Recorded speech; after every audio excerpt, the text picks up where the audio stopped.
Hello everyone, welcome back to Comic Book Late Night Unlimited. It's me, Captain Logan, and look, right next to me is one of my co-hosts, Chris, Magneto Cole, and he made some valid points. Stop breaking my printer! And all the way in Canada, the leader of Alpha Flight, it's Austin the Day Ghost. It's true. I thought you were going to say I'm a peacemaker because you went with Chris's shirt, so it really threw me off. Like, oh yeah, I'm Alpha Flight. I feel like I missed an opportunity there, but I started with Canada, so... Yeah. Dan Schneider, I almost want to draw a line there. Oh, no. Let me just say right now. I let you go on that today. That's really funny timing. You know, the only reason I'll do it is because there's so much on the wheel now that he's only got like a 1 in 75 chance. Exactly. Right now. But statistically, and I mean, this is not exactly how statistics work. I mean, you've got the same shot as anything else that has been put on so far. Yeah. But we've had a pretty good track record lately of something that was requested that evening showing up at the end of the show, so that makes me nervous. Oh no. I will say when I first read, I'm a little interested to read Holy Terror. I'm not gonna lie. Dan Schneider asked for Holy Terror with a $5 super chat, so we're putting that in the lottery. That by itself is some sort of record. I know. We got a super chat before I finished my first sentence of the show. I will say, Austin, I've read it. I do have long sentences. You don't need to. You're good. Just enjoy like the world being good. I like literally when I read it, it was at like the Barnes and Noble, and I was like huddled up behind the shelf so no one would see me. You grab like a porn magazine to like flip over it. You're like, I'm not reading Holy Terror. It's okay. My exact thoughts after finishing it was, this is the worst comic I've ever read, and I've read Sonichu. I don't even know what that is. Let's love Sonichu, so I'm excited. Oh no, did I just put like a curse? If somebody submits Sonichu, no, I will step in for Capzone sake. So you need to do us a favor and not mention the worst things ever, because Dan Schneider is here from the first second. He says, why is that too far? It's a work of art and very topical. It's not too far, I just don't want to do it. It's fair. I don't wanna. It is art in the fact that somebody drew it. That is. You gotta love though how I'll put that on the wheel, but not the stupid Harley Quinn fartacular, which would take much less time to read. Yeah, exactly. To be fair, I would also much rather read Holy Terror than Harley Quinn, the Fantastical Adventures of Harley Quinn. I mean, or whatever. Yeah. Or whatever that's called. Actually, they missed on an opportunity by not calling it that. If you really think about it. The fartacular. The fartacular emancipation of one Harley Quinn. Yeah, obviously that's what it should have been called. Harley Quinn, more like Fartley. Okay, can we? It's the best I could come up with at the time. Well done. Thank you. So, I will mention, in case anybody is watching and confused about the wheel thing, that hasn't happened to see us do that we are still taking suggestions to put things on the wheel, and it can be any swath of comics. We try to keep it to like 4 or 6 issues if possible.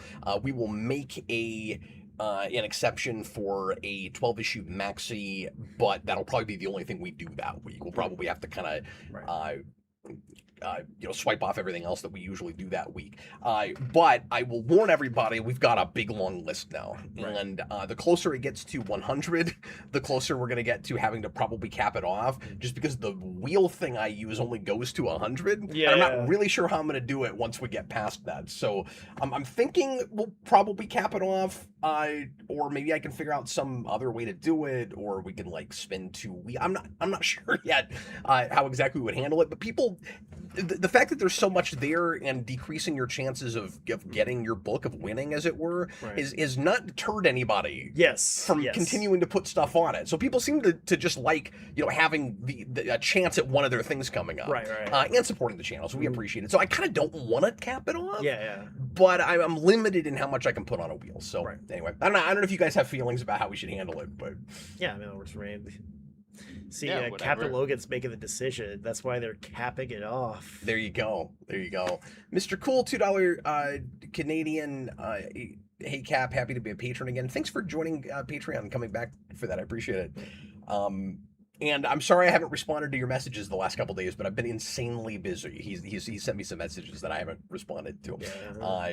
He and I go way back. He was a contestant on Who Reviews the Reviewers. I want to say the first season. I want to say going all the way back. He was there. Yeah. So anyway, good to see you again. He was excited when I put a new written rewind out. And, a few people have come out of the woodwork with that. We're like, "Oh, Cap's back." I'm like, "I've been here this whole time." I broadcast 5 days a week most weeks. But I understand if you're not a streaming person. You're back. He's back. You returned like Batman. And it had been 5 years since I'd done a scripted review. So for folks that don't watch the live streams, it looks like I just took a half a decade hiatus, which is very funny. Real life actual Jim Carrey is going to piss off Austin with this choice. $5 super chat. League of Extraordinary Gentlemen. This pick is for Austin. He mentioned it on the show. Austin does not like that book. Now, I'm assuming we would do the first one, and I don't know how long that is. It's like 6 issues, I think, if I remember. I was gonna say, I want to say it's like 6 issues. That's not normal. Super long. Yeah. No, I think it's normal. Yeah. I've only ever read it in trade. Like I've got at least the first few trades. Yeah, I read the first 2 back in middle school. Yeah.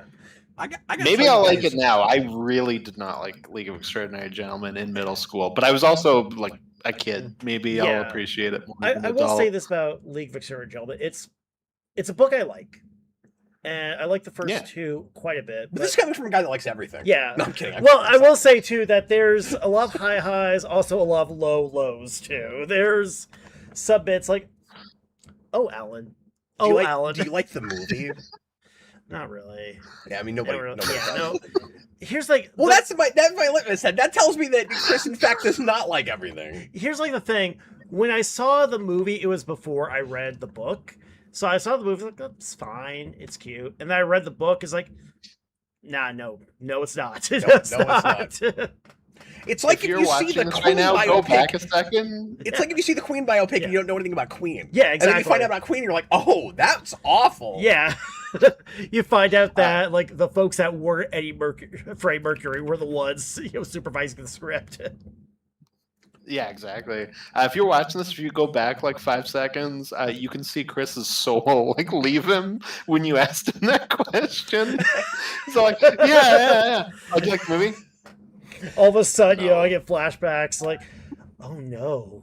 Why did Went back to Nam for a second there. I've got it behind me if you want me to pull out the DVD and hand it to you and we can just watch your PTSD on camera. All around me are familiar faces. Real life actual Jim Carrey $2 super chat. Tell Cap how Invisible Man dies in it. Tell him. Off panel technically. Oh, really? Just say that. Well, he's invisible. The one thing I will say... that was such a beautiful answer. Like getting around off it. panel. The one thing is this a notorious thing with that book? Yes. It's something I bring up a lot because I'm like, yeah. Here's Mr. Hyde, who's like Hulk size, rapes the Invisible Man to death. It's very like, yeah. I was trying to be tasteful with it. You're like, nah, man, that's what happened. But that he drops his pants. It's like, it's time for romance. Like, Alan Moore, what are you doing? But that also sounds like in the wrong book, a Mark Millar choice. Yes. Something it's. I know Alan Moore has a tendency to put a lot of sexual assault in his books. And for whatever reason, Mr. Hyde and the Invisible Man, he felt that was the appropriate place to... And that was his rape revenge because the Invisible Man raped another member of their team. So Mr. Hyde does that to him, and it's just very awkward. You know what? We're breaking a lot of glass ceilings tonight, man. We got a Dan Schneider super chat in the first 5 seconds of the show, and the word rape has been said like 5 times. In the first and also like, exactly, we're breaking that invisible hymen. That's it, man. Pushing the envelopes. I will say, not only does he do that to a member of the team, he also does it to an entire boarding school. That's a thing in the first book. Oh, I don't remember that. Yeah, good Lord. Where they go. Maybe that just went over my head as a kid, and I just don't remember. There's scenes with like girls. You read this as a kid? I know you said that. There's scenes with like prep I read it in school. school too. Like teachers could see me reading it. It's okay. Also, if it makes you feel better, I read Battle Royal in high school, so we're good. I read Spawn 29 at Yeah. school, and it scarred me for life. Exactly. Yeah, it's Nicholas Bo's right. There's a lot of shock value, and it's Alan Moore is a writer a lot like Garth Ennis, where writers who I enjoy their work, I will read almost anything they put out, but like they have tendencies. They have tendencies to, Yeah, what you're describing sounds like things the boys' comics would do. Yes, yeah.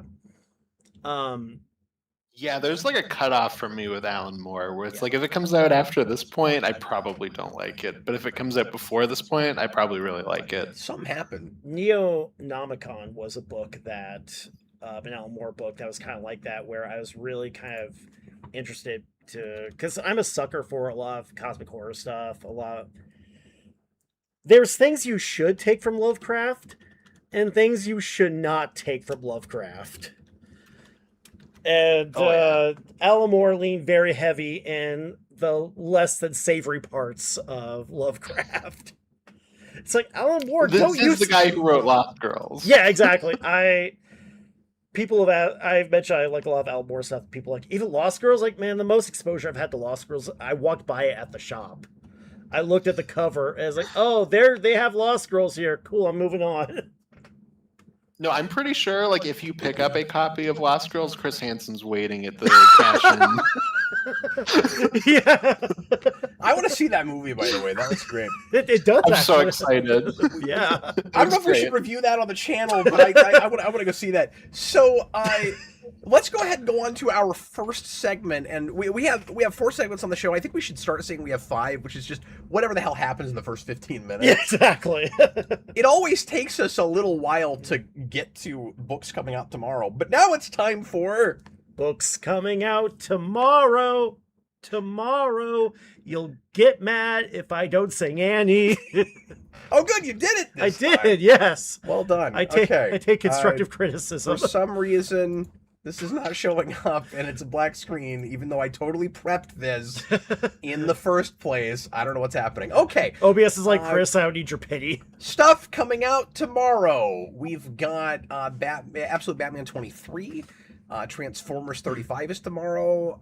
So first 2 issues are things I'm pulling. And then we've got Action 1101. This numbering is gonna look weird to me forever. X-Men 35. Barbara Gordon Breakout is tomorrow. Austin, is that a 4 or a 5 issue mini? Is that the end of it? Ooh, good question. Because we've been reviewing this. I'm not sure. And I'm excited for some of my mini series to end. So that there's I've got covers more... on here to 6, so I think just 6. Okay. I'm excited for some of my miniseries to end so that I've got more room in my pull because I keep adding stuff. Yeah. And I've got way too much going on right now, which I always say, but like I really do right now. Austin, are you still in that place where you're kind of buying a crazy amount, or have you kind of backed off a little bit? Because I feel like you're reviewing less than you were, but I don't know if that's just because you haven't had time to read everything, if you're not buying as much.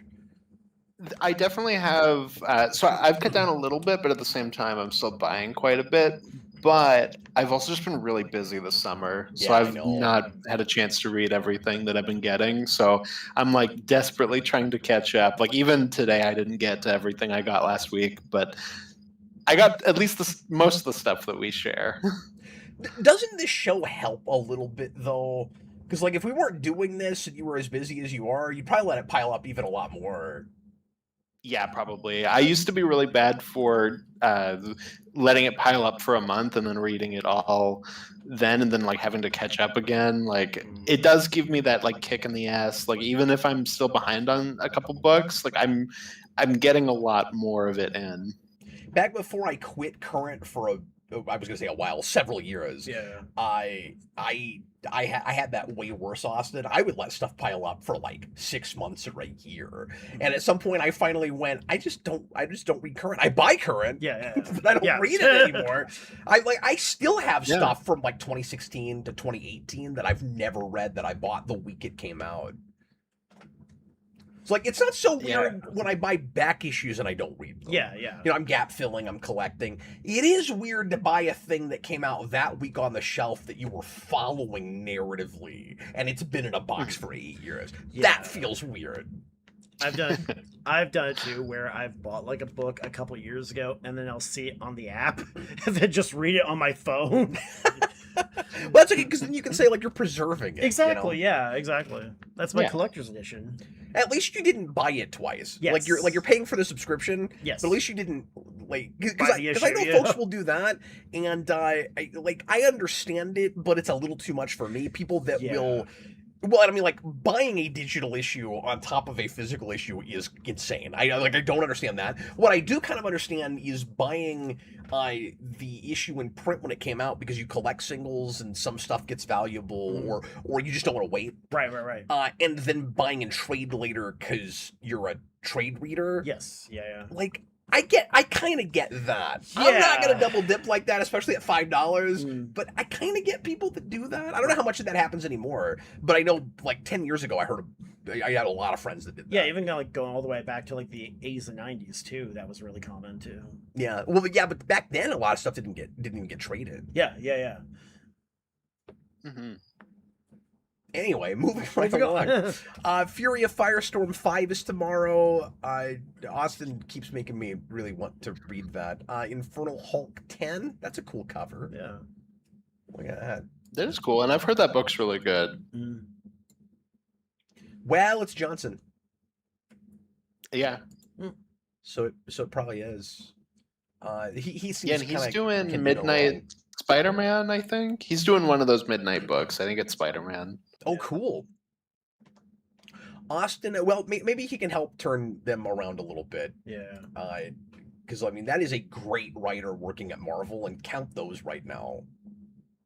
Yeah, well, and I think he's like exclusive too, which we don't get as much now. There's a lot of just jumping around. Well, what are Yeah, they? yeah. What are they paying him, or what pittance is he willing to work for? Because, like, that's a great writer, and everybody jumped ship with Marvel because they don't pay enough. Yeah. So They must be dipping into the Disney money too. He and Hickman are getting half. of everything. Yeah. Okay, moving right Exactly. along. Austin, I'm really tempted to jump onto Supergirl at 16. This is probably a good jumping on point. Like we just had like a big end to a story arc, and she's kind of going off into a new era. So it's Well- probably a good jumping on point. They're doing a story arc called Kingdom of Zod, and I'm always enticed by Zod stuff. If I did that, Yeah, I'm not sure if that's bouncing around like Reign of the Superboys. I don't know if that's just Supergirl, but it might be one of those kinds of things. you know, given that it's got a number right next to it at the top, I think you're probably right. That usually signals it jumps between books, which makes it less enticing to me because I don't want to buy all the books. I've got too much going on. Yeah. At least it's one. At least it's the start of whatever That's- Kingdom of Zard is That's on. true. That's true, It's too. got Superboy with his silly straps, his 90s straps. Has straps. But Austin, Boy, straps. if I did that, I would want to backtrack a little bit and get some of the previous arc and at least get that Matrix cover because I missed that the week it came out, and I really want it just because of my 90s collection. Like you predicted that they would flat out kind of do the Return of Matrix, and then it's on a cover, and I'm like, I kind of at least want that cover. Yeah. Well, that's like our suit now. Like even now that it's a more traditional looking thing, like she's still basically wearing a Matrix Supergirl symbiote. She's got like a symbiote. That's cool. Mhm. I dig that idea. I've been hearing. Yeah, it's a great neat things way about- of kind of merging them. Yeah. I've been hearing great things about Supergirl too, so I've been kind of tempted to jump on more than I have too. Like I read the Valentine's issue, that was pretty good, but Yeah, Punisher definitely ebbs and 7 flows, but Mhm. I do like it. yeah. Punisher 7 is tomorrow. I am actually tempted to grab Wolverine 25 just because I've been in a Wolverine mood lately, and I really like this cover. Yeah. That is just some classic Weapon X stuff. That's a great cover, yeah.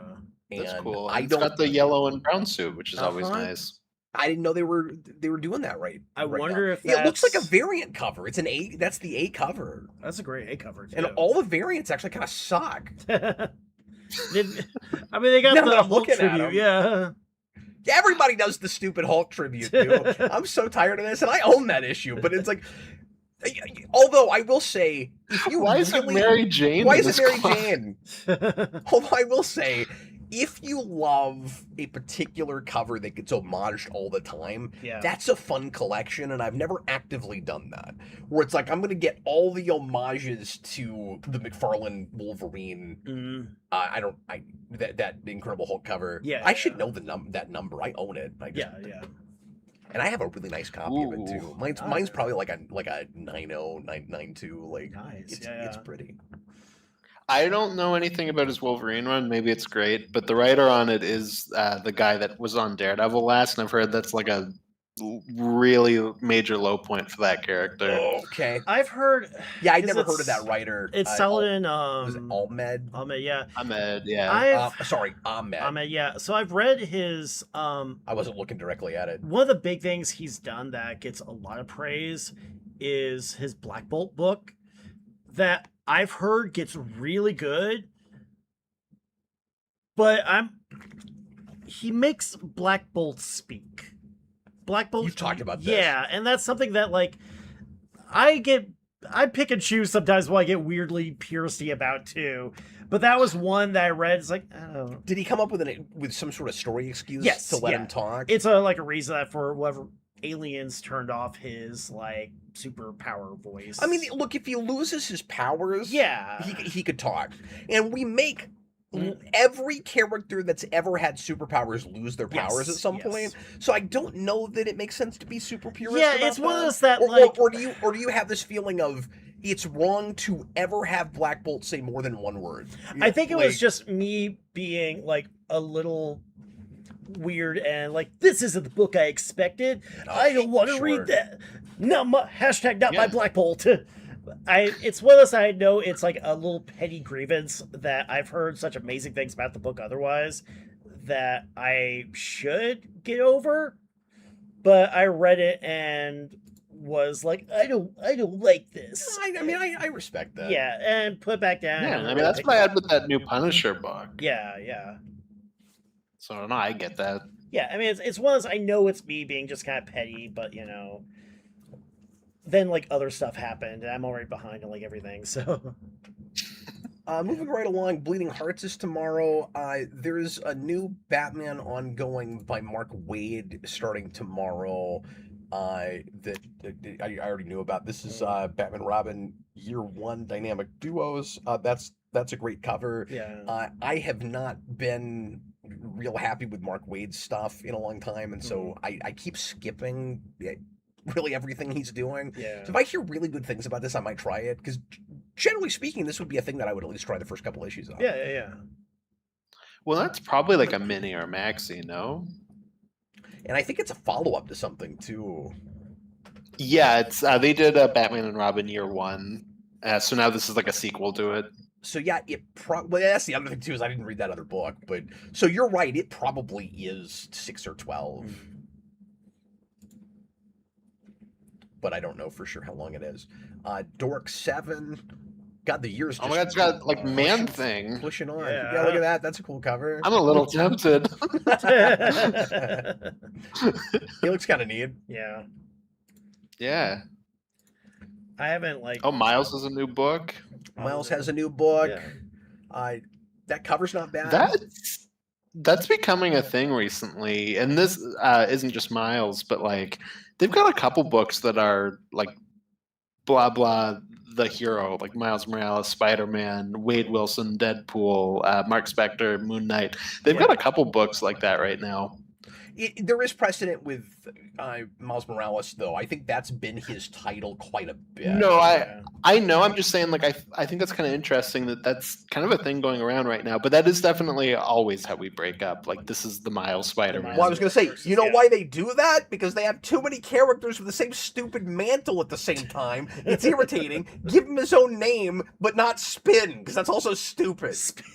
that Spin is pretty bad. I want to read a copy Spidey. on this. I'm curious. What do you know from Brian Hill? That's a name I recognize, but I don't know. It sounds what familiar he's enough. I done. can't really think of a whole lot he's done offhand. it's frustrating because like it's a name I've seen pop up, but not Okay, right. so you Right don't a whole lot. Miles Yeah. Morales is back in the red and black. I didn't know he left it. Did he Yeah. have a crazy suit? Spider-Man thinks he has it all handled. Homework, supervillains, a new school crush. No, Miles is focused on what matters, helping the good folks of Brooklyn. Friendly neighborhood, Spider-Maning at his best. But a vengeful villain from Jeff Morales' past with S.H.I.E.L.D. threatens to destroy not only Spider-Man, but the entire Morales family. Brian Hill, Ultimate Black Panther. Okay. It looks like he also created Psylocke. Is that true? Oh, that's the artist Nico who's on Leon Psylocke. Yeah, Nico Leon. was on Psylocke. Yeah. Oh, okay. That book specifically. Okay. Yeah, because Psylocke was, I think, no, Psylocke wasn't a Claremont. Psylocke goes all the way back to like Captain Britain. Well, also, but it doesn't matter because the picture of this artist, he looks like he's 19 years old. Yeah, so he wasn't alive when Psylocke was created. But anyway, I'm also a little tempted by this just because that cover is cool. Yeah. He's riding a school bus. That's neat.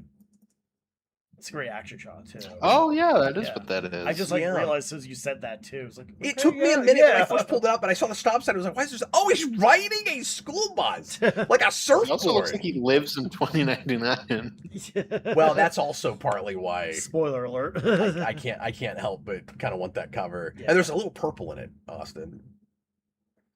You know, That is true. Well, his logo is purple. When you his realize, logo's yeah, purple. we're all gonna realize this is actually Miles 2099, and we're all gonna say, "What the shock?"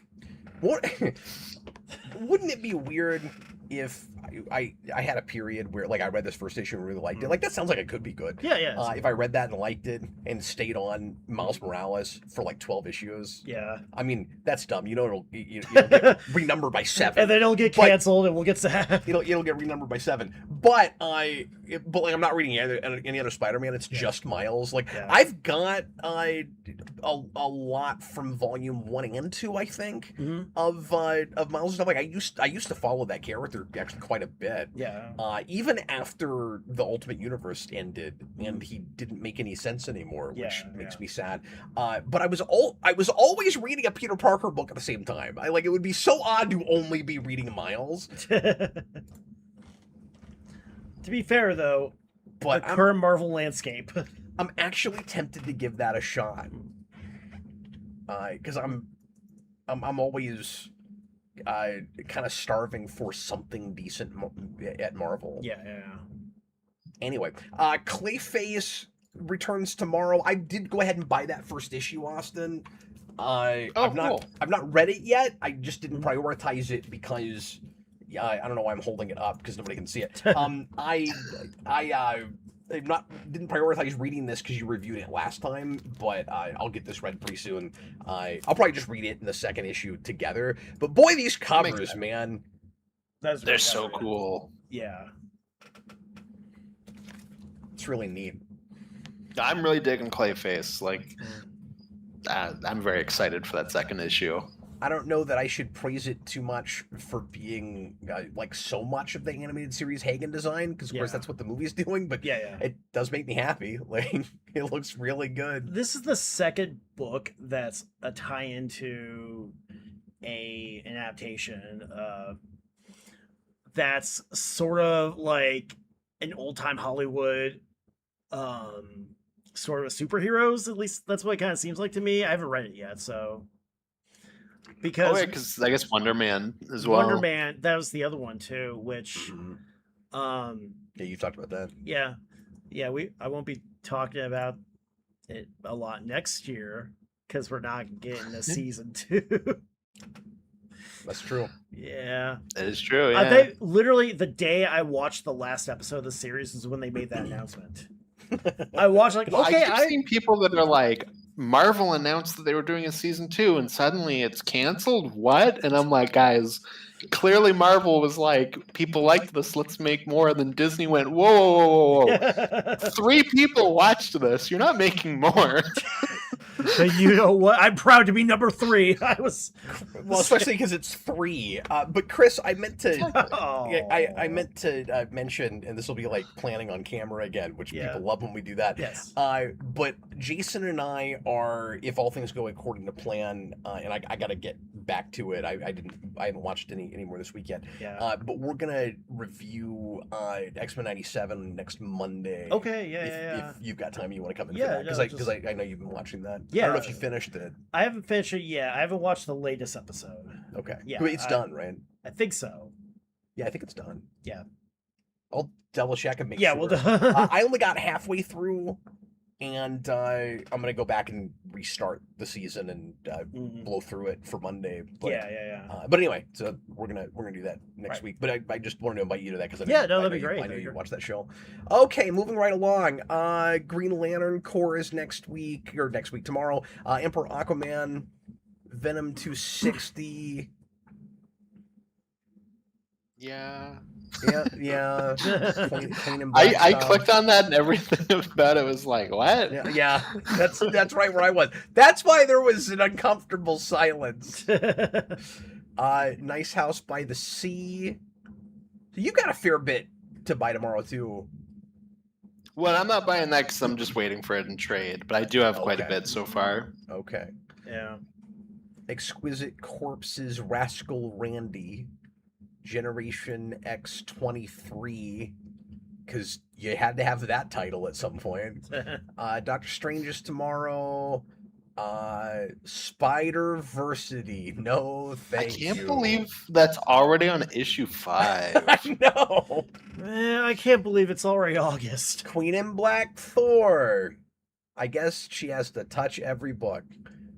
G.I. Joe Real American Hero, X-Men 97, which I thought about getting when it started, but I ended up passing on it. Off the Earth. What is that? Have you read any of this, Austin? I don't know what this is. I picked up the first issue and then I was so behind I didn't get to it, so I haven't read follow-up issues, obviously. Well, Or I it haven't looks picked them up. horrifying, and I'm not even going to give any context with the first issue or anything. I'm just going to read the one line of copy we have for this book, which is delusional and brandishing a kitchen knife. Grandma has disappeared. Okay, I need to get back on this and finally read issue 1 because that's awesome. It's written by Chris Condon, who didn't he do Ultimate Wolverine? I think that is who that is. Yeah. And we like I the think first so. Yeah, I run, really the enjoyed first that. arc of that. Dude, you gotta love the audacity and the confidence in that log line. That is great. That's No context. tells you everything you need to know. So good. People might try it out based that issue based on that. Yeah. Now, Chris won't because it's a 4 and not a 3. But My shop's got back issues. We'll be fine. Yeah, exactly. You want issue 1? No. Star Wars: The Fall of Kylo Ren. I mean, didn't we see that happen? Like in the That was in a the movie. films? I don't understand. So I paid. That was the last movie I saw before COVID hit. Like we all wanted Isn't our money that back. every I don't- movie with Kylo Ren? Witchblade is tomorrow. Deadly Tales of Gunslinger Spawn. Not only does Gunslinger Spawn have 2 ongoings, but the second one is already at 17. Oh wow! Who is reading that? Die Loaded. Who are these people? Die is a book that I feel like I should be reading, that I should have read because it's inspired by like tabletop RPGs, Yeah. and it's like an isekai thing where they get pulled into like their D&D Shadowrun world, and there's even like a tie-in game too. But like I picked up the first trade and started reading it, and I was like, okay, this seems like it should be cool, and then set it down. Never to be picked up again. So you just forgot about it, or Just it just forgot wasn't about very good? Well, I mean, no, it wasn't that. It I wasn't don't very know what good. I'm It was- supposed to infer from your story. It was just a book that I started reading and then got sidetracked and never picked it back up. That's a good story. Because, you know, I tell compelling tales. Thank you. Thank you very much for that. Regicide #1, A Doomed March Through Transylvania, Austin. I was looking at that a second ago. I'm sold. A farmhand. This sounds like a you thing. Mhm. A farmhand lives a simple life until village elders insist he set out for the capital with a dangerous stranger. What could possibly go wrong? Their mission: kill the murderous viceroy of Transylvania as Dracula meets Berserk. Well, you can kind of see that from the cover too. In this dark fantasy series full of sexy entities and betrayal. One of the variants is just like completely censored for being inappropriate, Nudity? but Yeah. that looks crazy. We never censor violence, only nudity. Yeah. Exactly.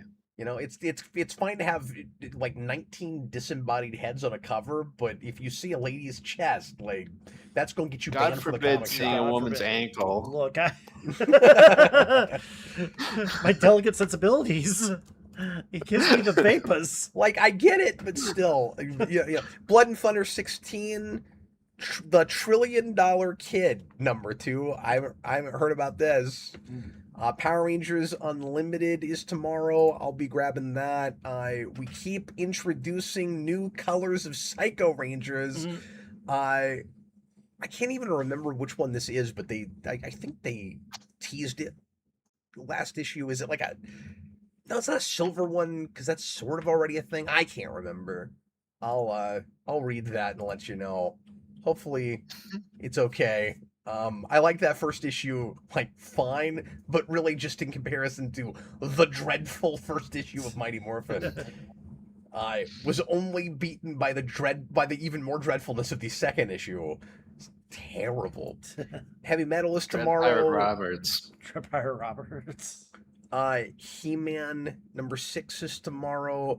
Let's all get Hello Kitty and Friends Hello World #1. I didn't realize the next issue of Godzilla Monster Piece Theater is tomorrow. I'm excited for that.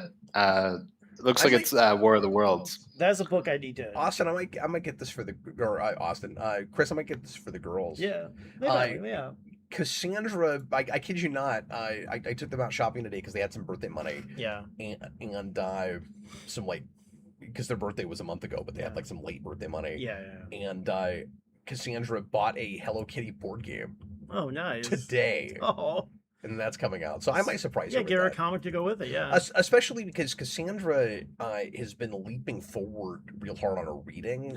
She's 5 and she's at quite a high level for her age right now. Nice, yeah. Definitely for sure grab it. Selena's gaining, like she's doing okay, but Cassandra's just shot forward. It's crazy where she's at. Some people just, it hits different. So Austin, I think this is interesting. Like this is both cool timing, but also makes me even kind of sadder about stuff that was not done in Brand New Day. So Brand New Day teases Man Spider, doesn't do Man Spider, then they do a facsimile of issue 100 where the 6 arms happens. That is unfortunate. That's. Well, I was also just thinking it was weird timing for me seeing that because I watched the first 4 episodes of Friendly Neighborhood Spider-Man over the weekend, and I think it's the 3rd episode. The title card is an homage to that cover, so I was like, "Oh, that's but that is very strange timing, Cap." Yeah, I will probably grab that. As again a placeholder, because I don't have a copy. I don't think of issue 100, and I don't know how prohibitively expensive that one is these days. I'm actually gonna look up the value of that, because that's probably at least a $30 or $40 book, but it might be higher than that. Yeah. I'm not sure. So that's one I would like to have a first printing of, but it'd be nice to have a pretty clean. It might be higher just for being number 100 and so early. Yeah. Where it's still Lee. Interestingly, that's true. Interestingly, 200 is not an expensive book, but of course 300 is huge because of what's in it. Let me look this up real fast. Sorry, I'm gonna make everybody wait. Looking up the list. Yeah. Amazing. I will say that I haven't seen Brand New Day yet. I'm actually seeing it tomorrow. Oh, I'm sorry, I'm spoiling things. Well, I've already had some. You're spoiling everything that's not in it. I know, yeah. No, I'm wrong. That is a $140 book. Oh wow. Yeah, see, I was thinking it would be quite a bit because it's the first like 100, and like I said, it's still Stan Lee writing. So I would And think that would be it's a major thing that happens. It's probably not considered a major Yeah. key, but like everybody remembers the Six Arms. It's like kind of a big deal story. That's also is it the one of the cartoon? big, Yeah. most famous comic covers for No, Spider-Man too. That's true, but it is considered a major key only because it's an anniversary issue. Mhm. Anyway, so yeah, I probably will grab that just because I don't know when I'm going to get around to spending that much on that. I've got some priorities for some issues that are worth about that right now. I keep talking about Secret Wars 8, and I actually bought an issue related to Secret Wars 8 just today that I'll show you guys a little bit later. Cool. I got a couple of 80s keys today that I'll show you a little bit later. Okay, I think that's all the major stuff. I'll, as I always do, scroll down a little bit more Yeah. if there's other stuff people want to see, but I'm not going to talk about any of it. Cult de because we Sac need does to have the move best on. title. I will probably buy Cult de Sac based purely on the title. I guess Gargoyles is relaunching, and I think with the same team. But anyway, and then we just get into reprints and stuff for the most part. Okay, let's go on now to stuff we bought and read last week. Did we do a show last week? We did, yeah. I think we did. We did, yeah. Cool. So we're pretty caught up. I think we're 3 Yeah. weeks in a row. Yeah. Maybe. Yeah, I think so. Or was the week? At least the week two for me. no, You guys, I think you guys maybe did one without me. Yeah. But I think even that was the week before because I think 2 weeks ago I was on vacation. I still have the Wolverine phone in my car. You still have the Wolverine I still have the Wolverine phone in my car. Dude, make sure you lock it. Somebody's gonna steal that. I know, yeah. Look. Somebody's I've got gonna break in and steal just the other set of claws. It's like, okay, we're balanced now. That's yeah. Cool. You can fight between like the Wolverine and the laundry I have in the back right now too. Austin, what do we have to what do we have together this week? Absolute I think it's Superman, just Batman Absolute 12. Superman and Batman. Let me see. If there's, I didn't get a chance to get Supergirl. Survive. Okay, I'll talk about that then. Yeah. I did. Yeah, read that. and feel free to spoil it. Like it's no big deal. Okay, if you don't mind. Otherwise, I can Spoiler. wait for you for next week to talk about it. I don't think anybody's No, gonna no, no. do You go for it. hurry for it. Yeah. But I did read that pretty soon before the show, so that one's fresher in my mind than some other things. Austin, speaking of things not being super fresh in my mind, I don't know what it is about Fraction's Batman. It never sticks with me. Would you remind me what the world happens in this? I just remember too many subplots and like getting into Verity Pennyworth, and that's all I remember. I mean, that's kind of it. There's a bunch of new serial killer people, assassins that are coming to Gotham and killing people, and Bruce is getting used to Alfred's great niece or whatever. And Uncle Alfred. yeah, exactly. Does she ride a motorcycle? I wish. Not No, yet. she's way too posh and proper for that, but seems to have no problem whatsoever with Bruce Wayne being Batman. I mean, she obviously knew about it before she got there, Right. but like he can't say anything that I'm remembering this that like remotely phases her. It's like she's always been there. Yeah, no, exactly. That is very much how they play her as a character. And she sets up two of the assassins to try to kill Bruce Wayne at the same time so the Batman can take out two of them. And then we find out that Batman is doing the Arrow thing where he is arresting people and putting them into his own facility. How did you be? Yeah, like, does that feel like a bridge too far for you? So what I like about it is that it's a bridge too far, and then the book stops and goes, "Yes, it's a bridge too far." And Batman goes, "Yes, I know it's a bridge too far, Yeah, but you have to deal with what you with the cards you dealt." yeah. So I think that helped. I guess the issue I have with it, and when you've got I mean, I say this all the time. When you've got characters that have gone on for 80 years, like it's really difficult not to introduce an interesting idea and people not ask the why now question and not always have a good answer to it. But I do find myself going, I get why he's doing that now, because he doesn't have an in with the cops and the cops are after him, and so you're gonna have to like break more rules than you usually would. But I also gotta wonder, are there not lots of other times where it might have made sense, if he's willing to go that far, to have done that, and he's never done that before? Like, it is an odd thing to maybe. suddenly introduce with Batman, unless there are examples that I'm not thinking of. Like, I can't think of a time I've read a Batman comic where he's doing. And you said Arrow, it's more Flash. Yeah, Freaking more like Flash, man. Flash, you know. Yeah, I guess it's in more than one of those shows. That It was is, just but the first one that came to mind. Flash is my worse mind. because Arrow, first of all, at least he's more morally ambiguous, Yeah. and he's like throwing people in a prison on his secret island. But Flash is just doing it like under Star Labs. Yeah, I know, In it's the like, middle of the city. we caught this and the guy. and unlike this, the show doesn't realize just how morally bereft and weird it is. Yeah. Like, it takes them way too long to finally acknowledge it, and you can tell it's just because viewers complain. Yeah, people are like, hey, this is a little messed up, Flash, a little messed up, Barry. Yeah, no, Flash absolutely had no idea that it was an issue. Yeah. But that's why it worked for me a little bit more here, because it is instantly like, oh, that's wrong. Yeah, I know it's Yeah. wrong, but like, this is why I have to do it. How did you feel about the line? And like, this just kind of like hit me sideways, and I don't know how I feel about it yet. How did you feel about the line he has? I think it's in that scene talking about that, where he's talking about how, again, he's gotten to cross lines and break the rules, and he says, "I've always known." I don't know why this suddenly came to me. I remember this part. I've always known that when I've taken in all of the other criminals, I'll be the last one that needs to be taken in.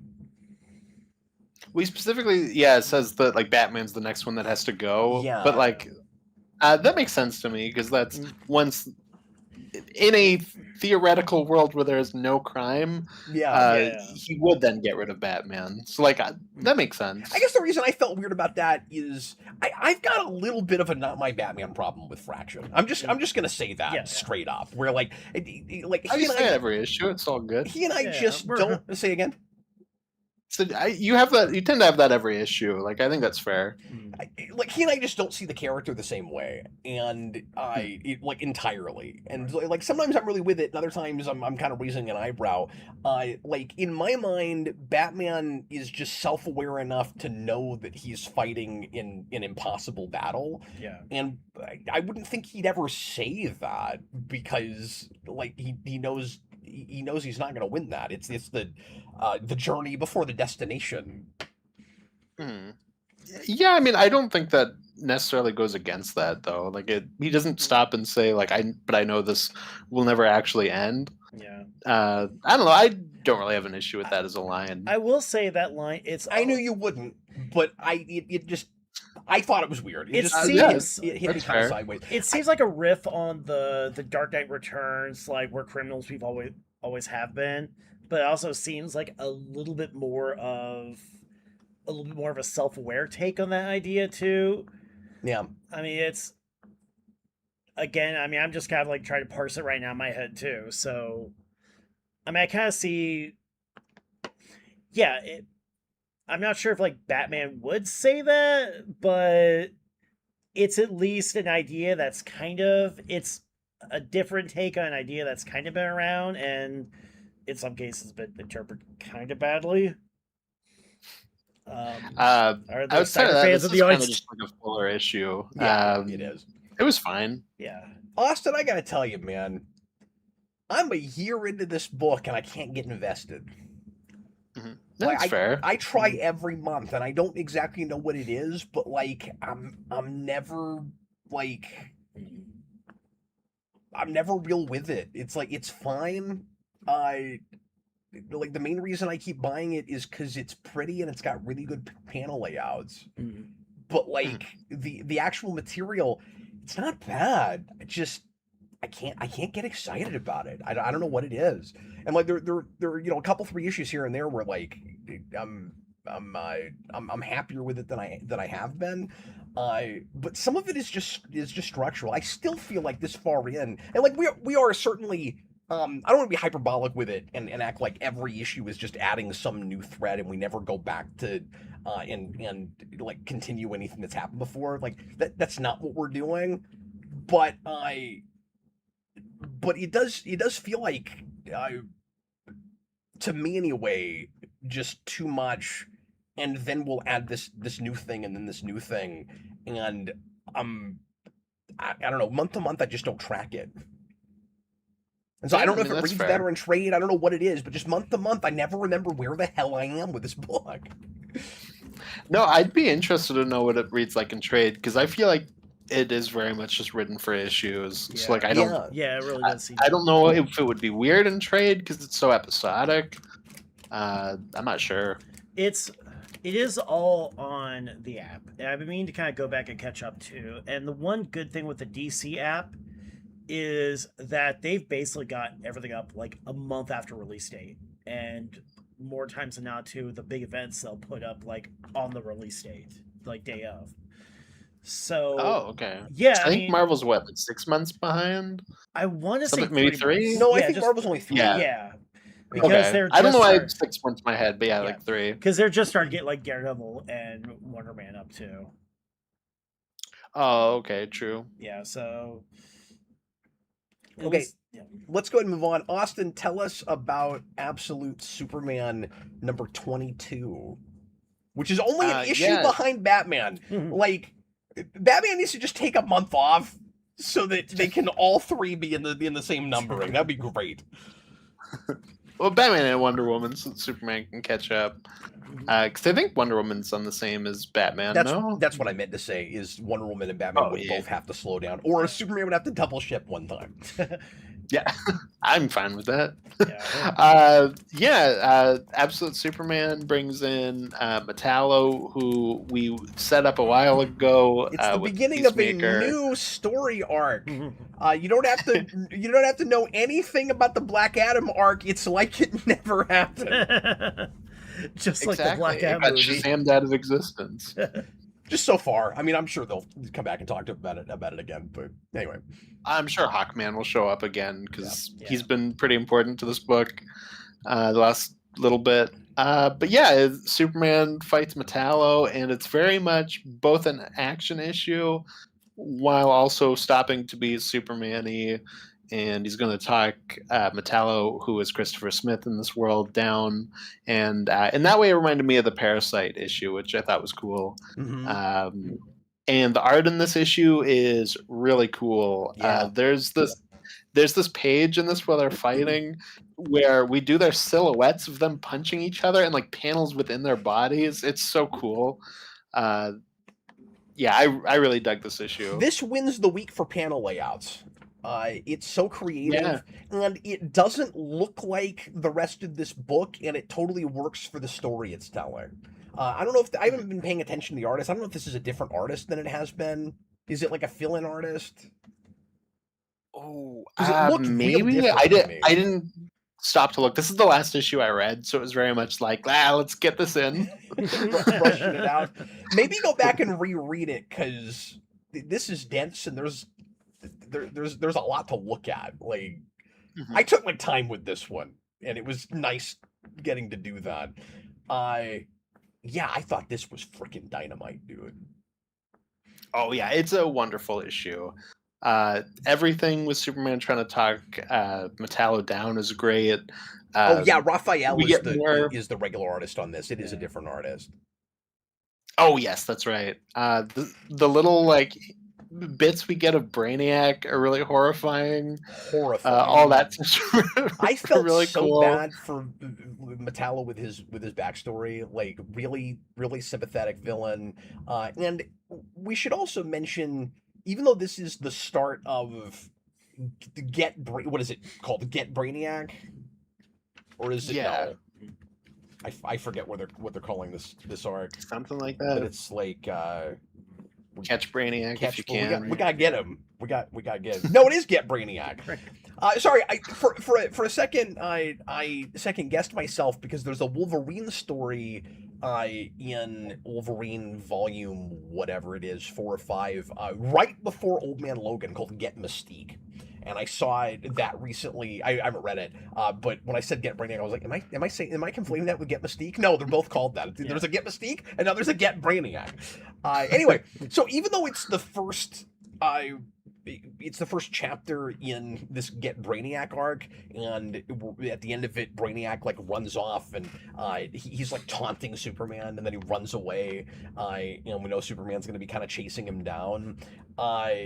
It's a real beginning, middle, and end like singular story.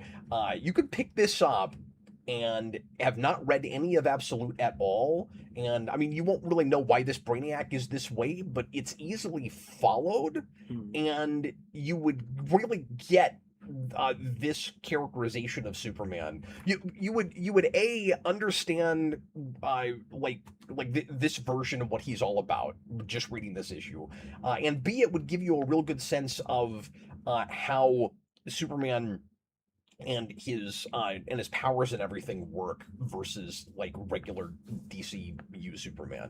Like it's an oddly great jumping on point, and I think even better than the issue they touted up as a huge jumping on point just before the Black Adam stop. Oh, sure. No, I can see that. I really love that since he's got the red and blue suit, this Superman is just like the most hopeful guy ever. It's really cool that we did have that, like a Superman who doubts himself for the first like 13 issues, I think, and we like fully visually change that when he gets the red and blue, where it's like, okay, he's found himself, and now he's just Superman. Yeah. And it's wonderful. That whole thing where he's like, you can't outrun the arms of Superman or whatever at the end of the issue it's so good. Yeah, it's really neat. And I feel like Metallo as a character is probably a one and done villain. Like, I don't know, because he's Peacemaker in this universe, and he's been like here and there, but like, will he be a villain next? It doesn't seem like it. Like, it seems like he could be an ally moving forward, which would be interesting. Well, and what I could see him doing is have different mantles. So, like, he was Metallo for a minute, and then moving forward, he'll turn into something else. Like, will he come back and be Peacemaker? Yeah, it's hard to say, because also, like, the Peacemakers are like a weird militia in this universe, so like, would he go back to that? Like, probably not. No, I could see him like taking the mantle for himself and being like, I'm not one of the Peacemakers, I am Peacemaker, and like trying to change what that means. That is true too. No, they could do that. And where we get the Metallo name is also really horrifying and cool. Yeah, and just the way Brainiac like breaks him and like changes his whole identity is really screwed up. And what sucks is that's a guy that just can't catch a break. Like, his childhood backstory is awful. And I like that it's not just a typical "my dad was beating me." His childhood backstory, Chris, is his father was a suicide bomber that left him in the car when he went and blew himself up. Oh, so freaking screwed up. Sounds screwed up, yeah. What's cool, because like originally Peacemaker's dad's a Nazi, and then the show made him like a white supremacist, and then here it's like, he did like this attack on and we just updated it. You know what I mean? Distinction without a difference here. Yeah. Okay, all right. Oh, you mean an actual Nazi like that? Okay. Yeah. Okay. Yeah, no, like he was like a capital N Nazi, Captain N. Captain N. I don't. Oh no, Austin! I'm pretty sure that's not what the N stood for. It might have been. I don't know. Nintendo. What kind of game mastering are you doing, Captain? Weird things in the war. Okay, that's all I'm saying. If when you look at their consumer practices these days, I don't. But no, like the fact that you did like this attack on like a synagogue is what they say. Like, I was like, oh, that's a cool update on that. It's definitely really horrifying. And was I right love the that bit where that he blew himself up? So I don't think it was a suicide bomb. I think he was just like a mass shooter. Like I think he walked into it and like shot up the place. Okay, I missed that. Yeah. I guess now that you're saying that, I'm remembering that it said he shot the place up, but I thought he died in it. He did. It's like it says something like he left him in the car, like went in with a rifle and didn't come back. It's something like that. So maybe somebody took him out. Yeah, it's probably just taken out by the cops in the shooting. Okay, I think that's why I was confused because it didn't get into the Yeah, details of that, but it doesn't have to. No, it's very just Superman says it while being like, this is who you are.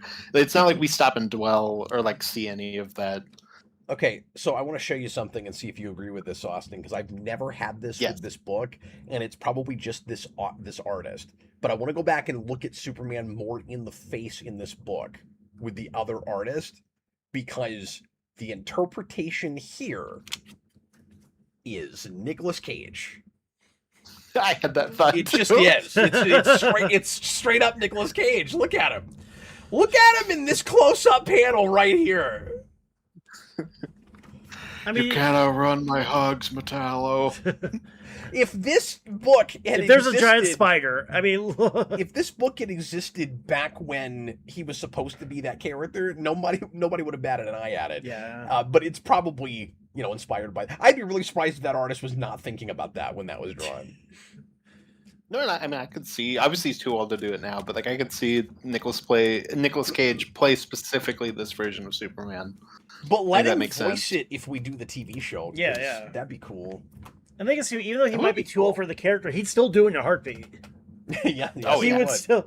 This character's supposed to be a 100% lady. he would. Well, and I don't know if you know this, but Nicolas Cage has voiced Superman in an animated thing before. Yeah, the Teen Titans Go to the movies. Teen Titans Go to the Oh, movies. yeah, That's I right. forgot about that. That's Yeah. And every time I have to fight myself not to say Teen Titans Go to the polls. But no, it's Go to the Pokemon movies. go to the pole. Well, the thing I have to stop myself from saying now is Teen Titans Go see Space Jam, because that also happened. I forgot about that. I want them to release that on disc so bad, and they haven't, because it is technically a superhero movie, because it is movie length, and they released it as a special, and it's never been put on disc. But I want it on disc because if it comes out, I would have to review it. You're doing scripted rewinds again. You've got Logan I down. did one. I've not made any. Do not put any words. I promise nothing with that. Okay. If I have to do a live review of the Teen Titans Go cast doing commentary over Space Jam, I'd kill myself. But what way to go, too. It's But like I there's want nothing to left to do at this point. But I want to make you do it so bad, though. You would kill yourself because it'd be too glorious and nothing in life will ever be Dude, that good again. He says that, but I know he'd do it.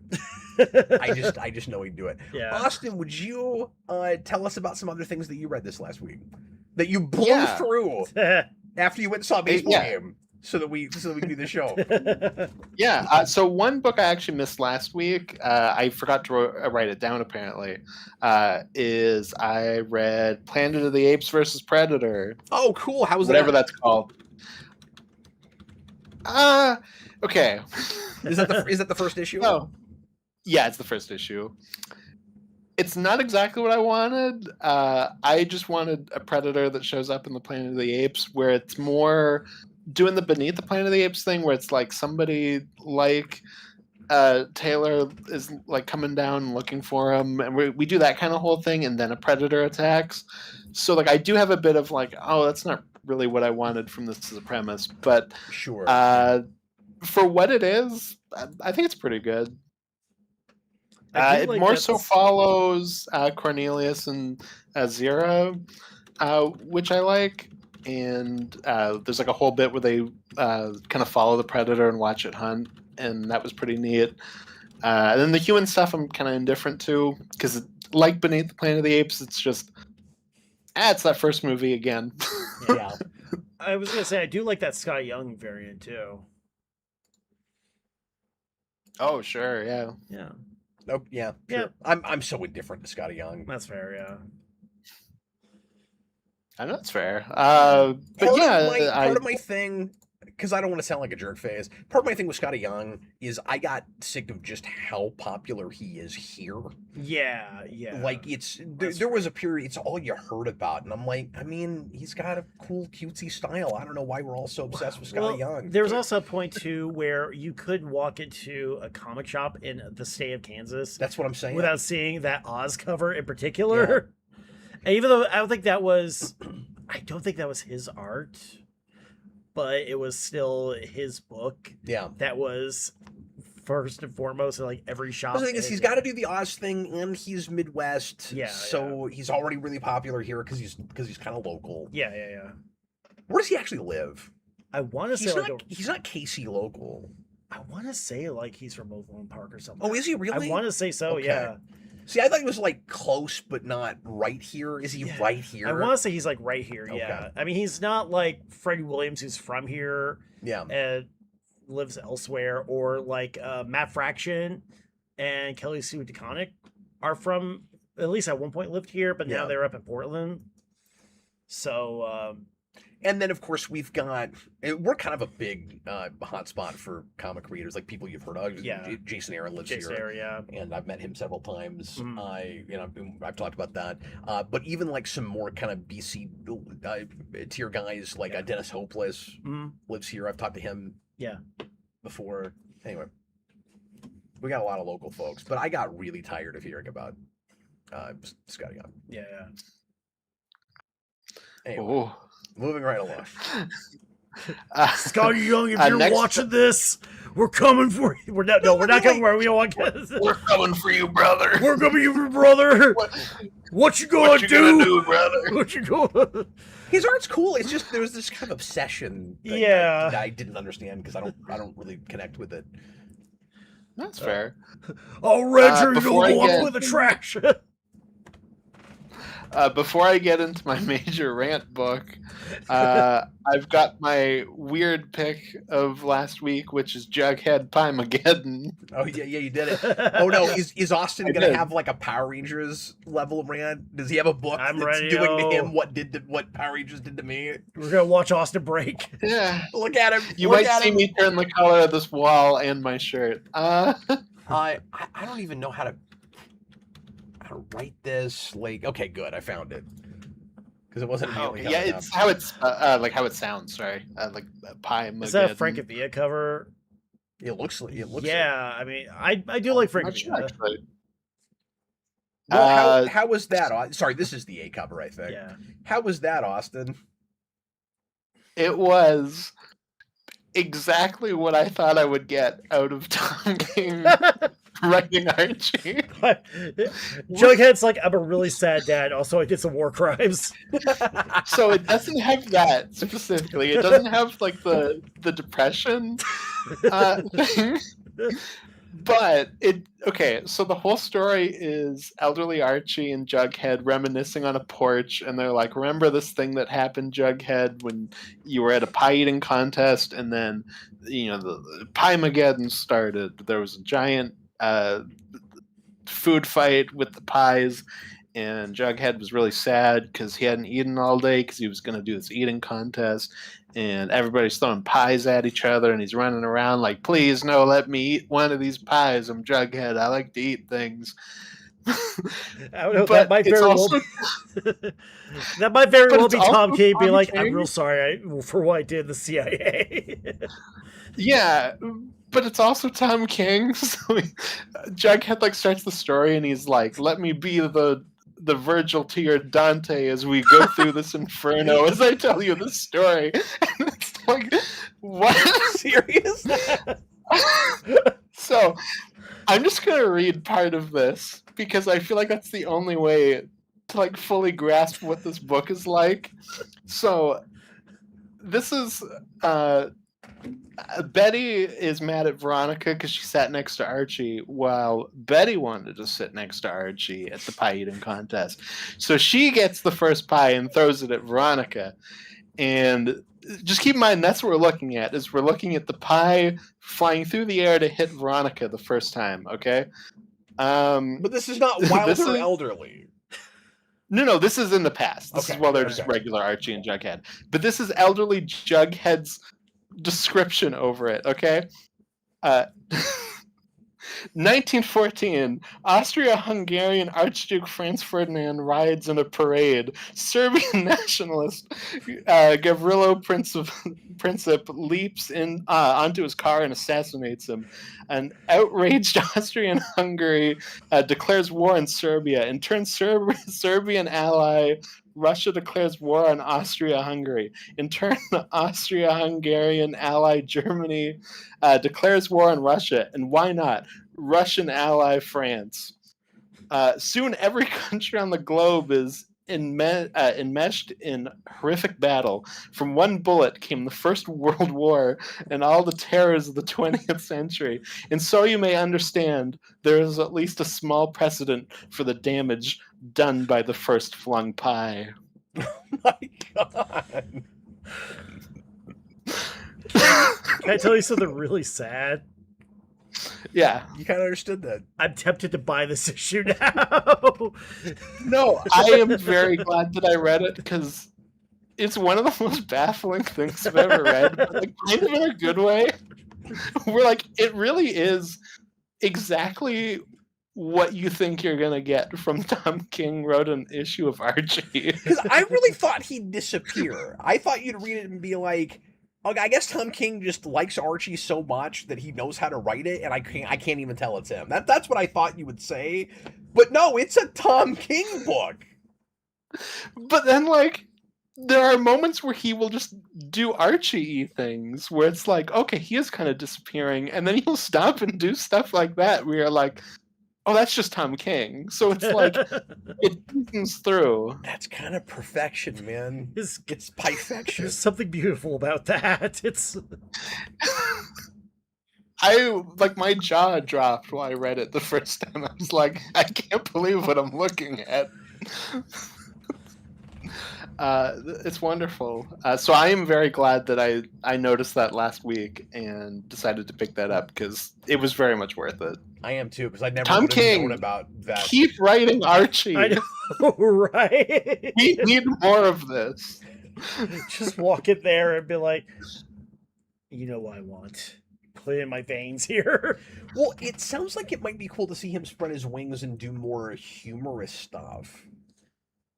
Just in general. Yeah. And Tom King's sense of humor doesn't always work for me, and it's kind of like mixed here and there, even in this book, but like a lot of what is the funniest to me is just like the for lack of a better word, kind of like more pretentious side of Tom King, like poking into it, where it's and I think that's 100% on like on purpose. Like, I'm not gonna be like, oh, Tom King's stupid, he doesn't know this is what he's doing. Like, there's 100% he knows that's what he's doing. No, like that's what I'm saying, is that's the kind of comedy I can get behind. Like, I don't want the meme baity stuff, but maybe he's less likely to do that if he's not trying to insert comedy into a series book. Like, if he writes a comedy book, maybe it'll be less hell yeah and more that.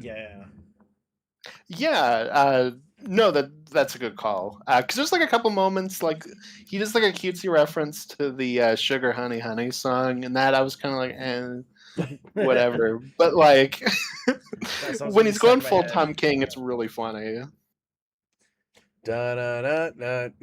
Anyway, what else do you have, Austin? Okay. Oh, so here comes his Power Rangers. It's coming. So in 2 months, Amazing Spider-Man 1000 is coming out. Yeah, I knew you did this. Yep. And because I've been in such a Spider-Man mood, and we've looked at a lot of Spider-Man stuff recently, I went, you know what? It's come out in 2 months. I'm going to pick up the last 2 issues and then read along until we get to 1000. Just, it's like, I don't know, that'd be kind of fun. Boy, did I instantly regret that. So it's at 34, but I read 33 and 34 today. Oh man, where do I start with this? Okay, so it's not because we read really good Spider-Man last week, so then you're like, yeah, Spider-Man. Oh no, my heart. Nothing encapsulates how bad Spider-Man is right now quite like what they're doing with Peter Parker. So what they're doing right now is Aunt May and Uncle Ben have this long lost son. They thought he was dead as a baby, and now he's back. He's this rich guy because he was sent to another family because their baby died, but the babies got mixed up, and it was Aunt May's baby that was switched, and they thought died. So now he's back, and he's having a relationship with Aunt May, and Peter is like completely ass mad because he's like, no, she's my mom. She should be mothering me, not him. It's like, dude, you're like 28. Come on, man. Spider-Man this needs a is friendly neighborhood insane. therapist. Like, yeah, like you are in such just a state of arrested development at this point, just as a character, and it's sad. And you need to either be allowed to move on or get taken out like Old Yeller. Did that stuff suck? Yeah, I've been hearing about the stuff with like Aunt May and her kids and how bad a lot of that stuff and how just like upsetting it's gotten to. Yeah, like, man, Did one of the they- last pages in 34, I'm not even kidding, is Peter Parker in the Spider-Man suit without a mask. Like, it's raining down on him. It's basically that bit in No Way Home where he's sad that Aunt May died, and it's kind of a really nice shot in No Way Home. Yeah. Where he's sitting in the rain and there's like all the, the neon lights in front of him, and He's he's watching crying video, over Aunt yeah, May's it's- death. And it's like that shot, but he's just looking at Aunt May having dinner with her son, and it's like, I don't know. I'm like, if he were like 15, that's fine. You can't do that now. He's way too old for this kind of stuff. Like, It's this character needs he's to move jealous, on. like he's being replaced. I mean, that's ridiculous. Yeah. That's 100%. It's Well, now she's being a mother to him. She's supposed to be my mother. Now Aunt May's got somebody else to go get her medicine when she's about to die, and I'm across town fighting the Rhino, and we can't have that. Somebody else is gonna get those wheat cakes. Those are my wheat cakes.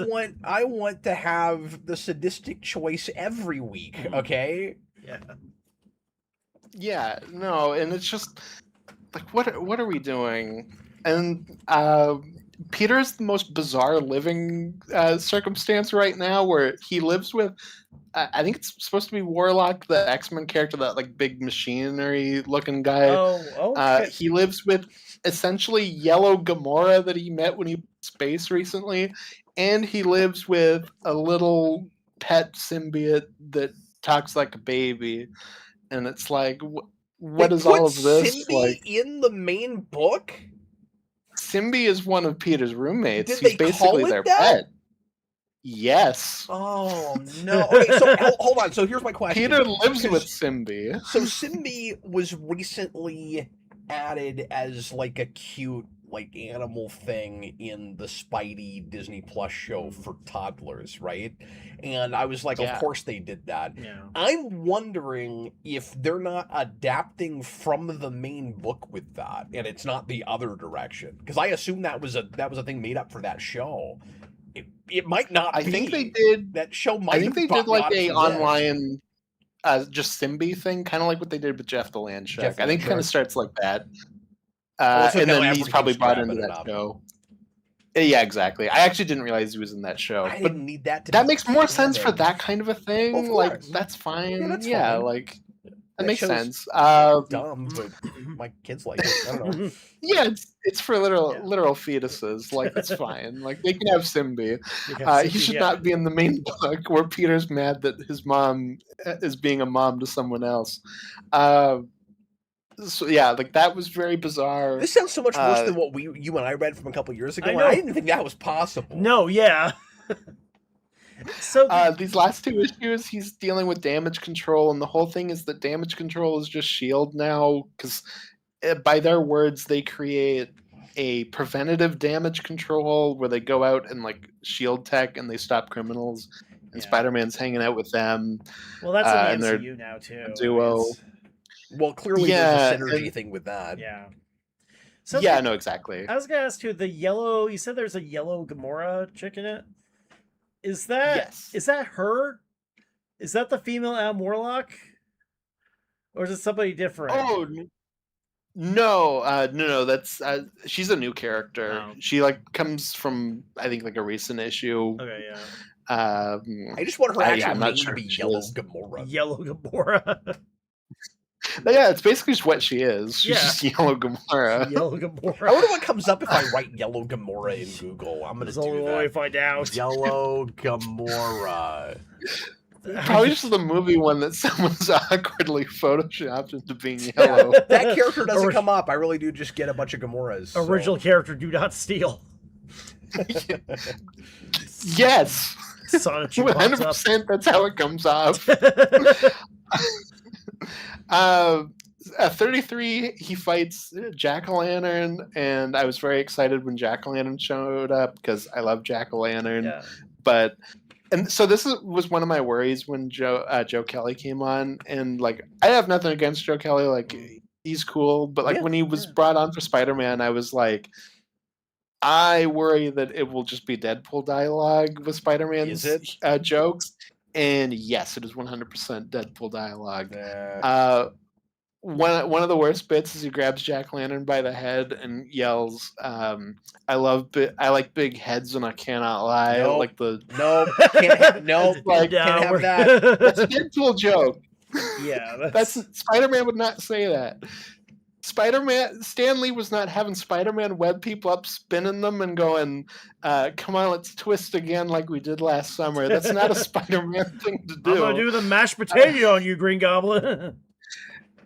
If the joke can be summarized as, hey, do you remember this thing? It existed. It's a Deadpool joke and not a Spider-Man joke. Yeah, like Spider-Man will do pop culture references, but it's always in the context of like sarcasm and making fun of somebody. It's not just here's the first reference that came to my head.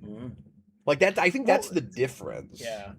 It feels like and you know, comics obviously, like there's a lot of deadlines, like I get it, stuff like this does get through, but like it feels like Joe Kelly was probably writing a script, went, I don't have like a funny quip for this moment, and just wrote like a temporary thing and went, I'll go back to it, and never did. Yeah.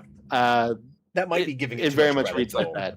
It might just be it might just be that's Joe Kelly's sense of humor, and that made him write for Deadpool in a way that it's not for Spider-Man. Yeah. I mean, that's the other way that could And go. also, Yeah, too, exactly. just putting insert joke here would have been better than that. Yep. And also yeah, that kind of adds to, well, this is kind of weird because that's also such a dated reference at this point. I was gonna say that kind of speaks to the irritating immaturity they're writing, that he's writing Peter Parker with, but then also it's such an outdated reference. Yeah, I mean, hey, we all love Sir Mix-a-Lot, but Sir Mix-a-Lot's eternal. I don't know what you're talking about. yeah, He will be I don't here know long. what we're doing. And then the second issue has Electro, I guess, and he's in it for a minute, and they fight Electro. And the damage control guy that Spider-Man's It's a great teamed up with synopsis. wears he wears a big rubber suit, and Electro goes, "What is this? 1964 wall?" And zaps him, and it's like, okay, That's 2 steps away from. You paid money for that. Yeah, that's 2 steps away from. What would you prefer? Yellow spandex? Yeah, except that joke works in that movie in a way it Yeah, doesn't yeah. what he's talking about. Yeah, but that's Like, fair. Yeah, that's. yeah. So because I was gonna get 1,000 just to talk about it anyways, it's like a big milestone. I will probably still get the next issue because there's only one in between. Whatever, I'll bite the bullet. But like, man, did this hurt? I want you to get it so I can listen to you talk about it, because I will buy 1,000 Well, just to have the stupid Yeah. milestone thing. I don't know why, because it'll just be a bunch of like tiny unmemorable stories, and then they'll have one larger story that will just set up the next stupid dumb thing they're gonna do, because that's what those always Yeah. are. Exactly, and I'm probably gonna be even more annoyed next issue because the cover is like an evil Spider-Gwen beating up Peter Parker. Excuse me. So I'm sure I will go You're gonna love that. ape. Yeah, I'm gonna love that.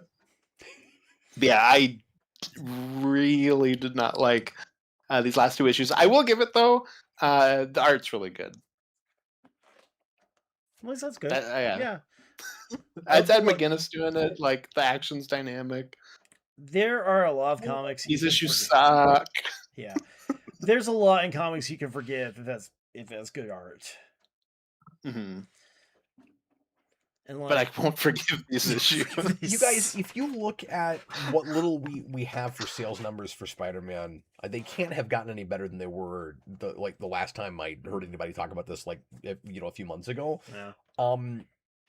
Would you guys agree with me if I were to say that if you had somebody, and I feel like Nick Spencer kind of half did this, and I know that people didn't like his run as much toward the end, but like a lot of people were with it at the start. Yeah.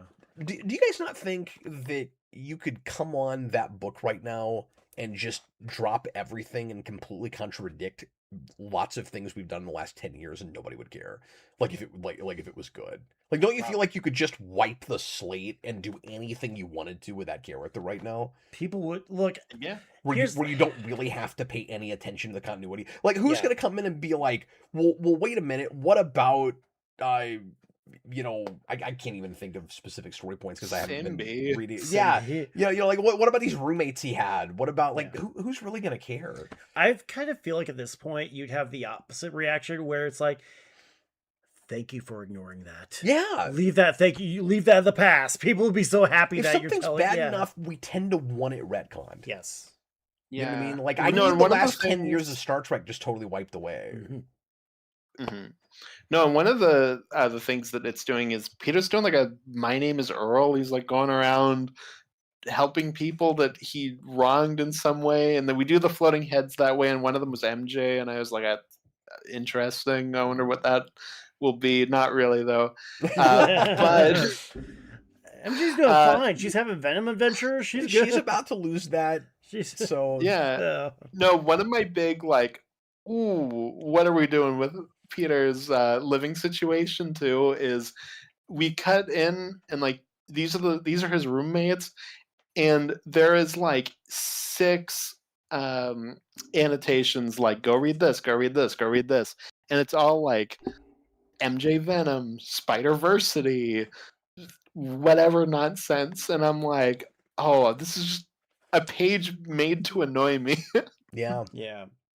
It's like, look at all the trash that's happening. Let's with pat this ourselves in the character. back for everything that yeah. sucks. Good Lord. Yeah. I wish the Mary Jane Venom book had been called Mary Jane Venom. I really do. I wish Mary So do Jane I. Not too late. was on top of that book. Yeah. It's almost too late. Almost too late. Maybe it is too late. Last couple issues, she's got the symbiote. It's a tiger, we just hit the venom.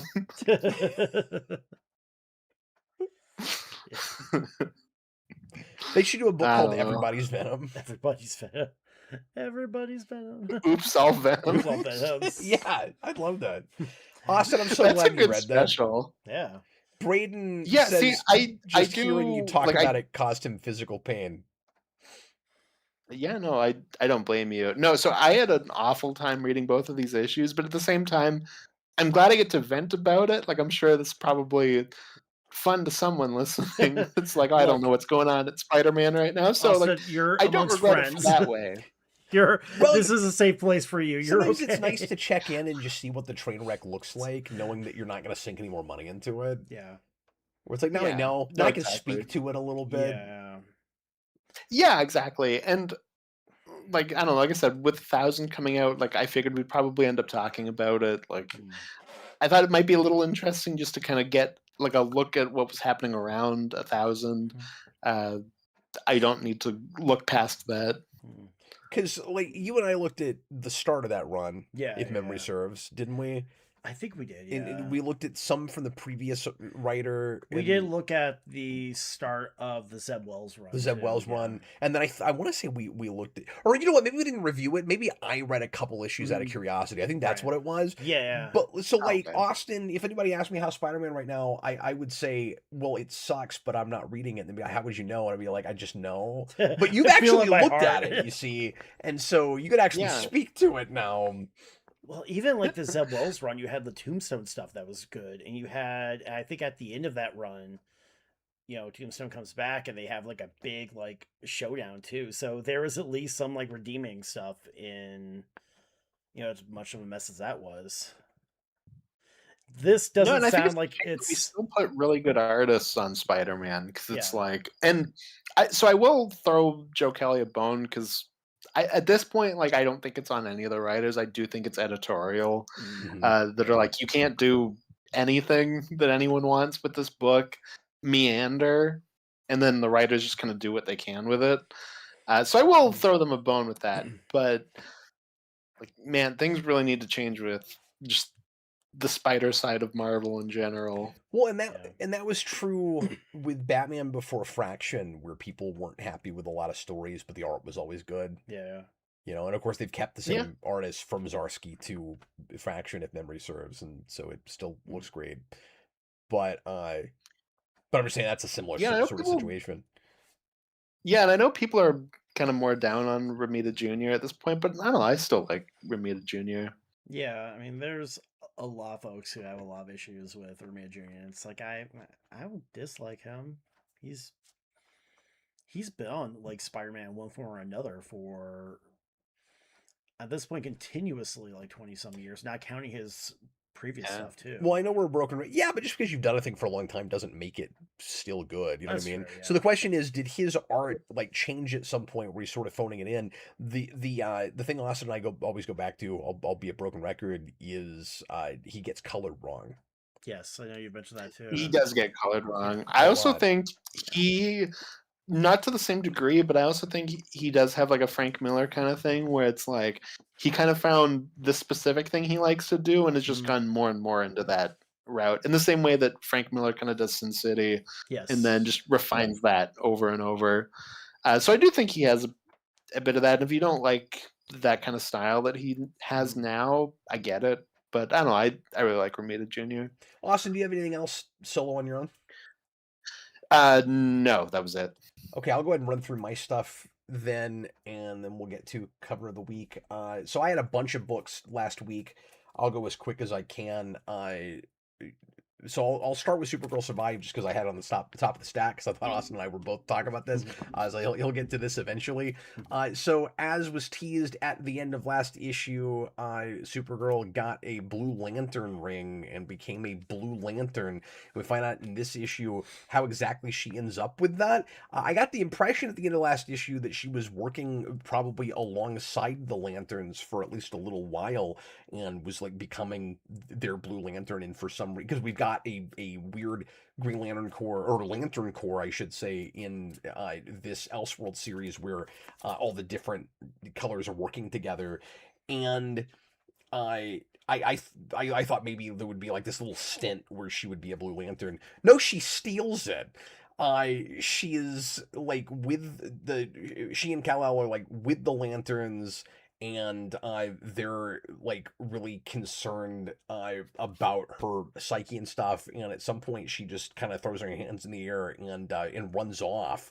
And she takes a Blue Lantern ring with her, and there's this really nice scene at the beginning with the like actual Blue Lantern at that point. I thought the Blue Lantern part of the spectrum was about compassion. We looked that up.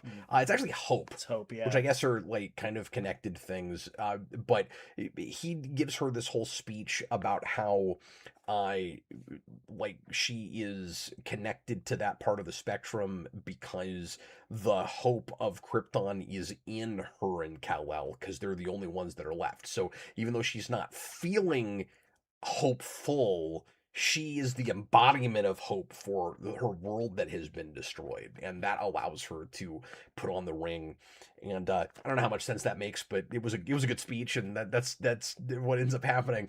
And then there's this total curveball that gets thrown at us, where so what she does with the ring is recreate a construct version of Krypton for Kal-El so that he can Okay. experience her world, and she can kind of like in denial like sink herself back into Krypton, although it's so like eerie and weird that she doesn't actually I like pretend like it's not really a Matrix thing where like she pretends like she's on Krypton. She does it just for him, and she has to like put 100% concentration into it all the time to keep the thing running.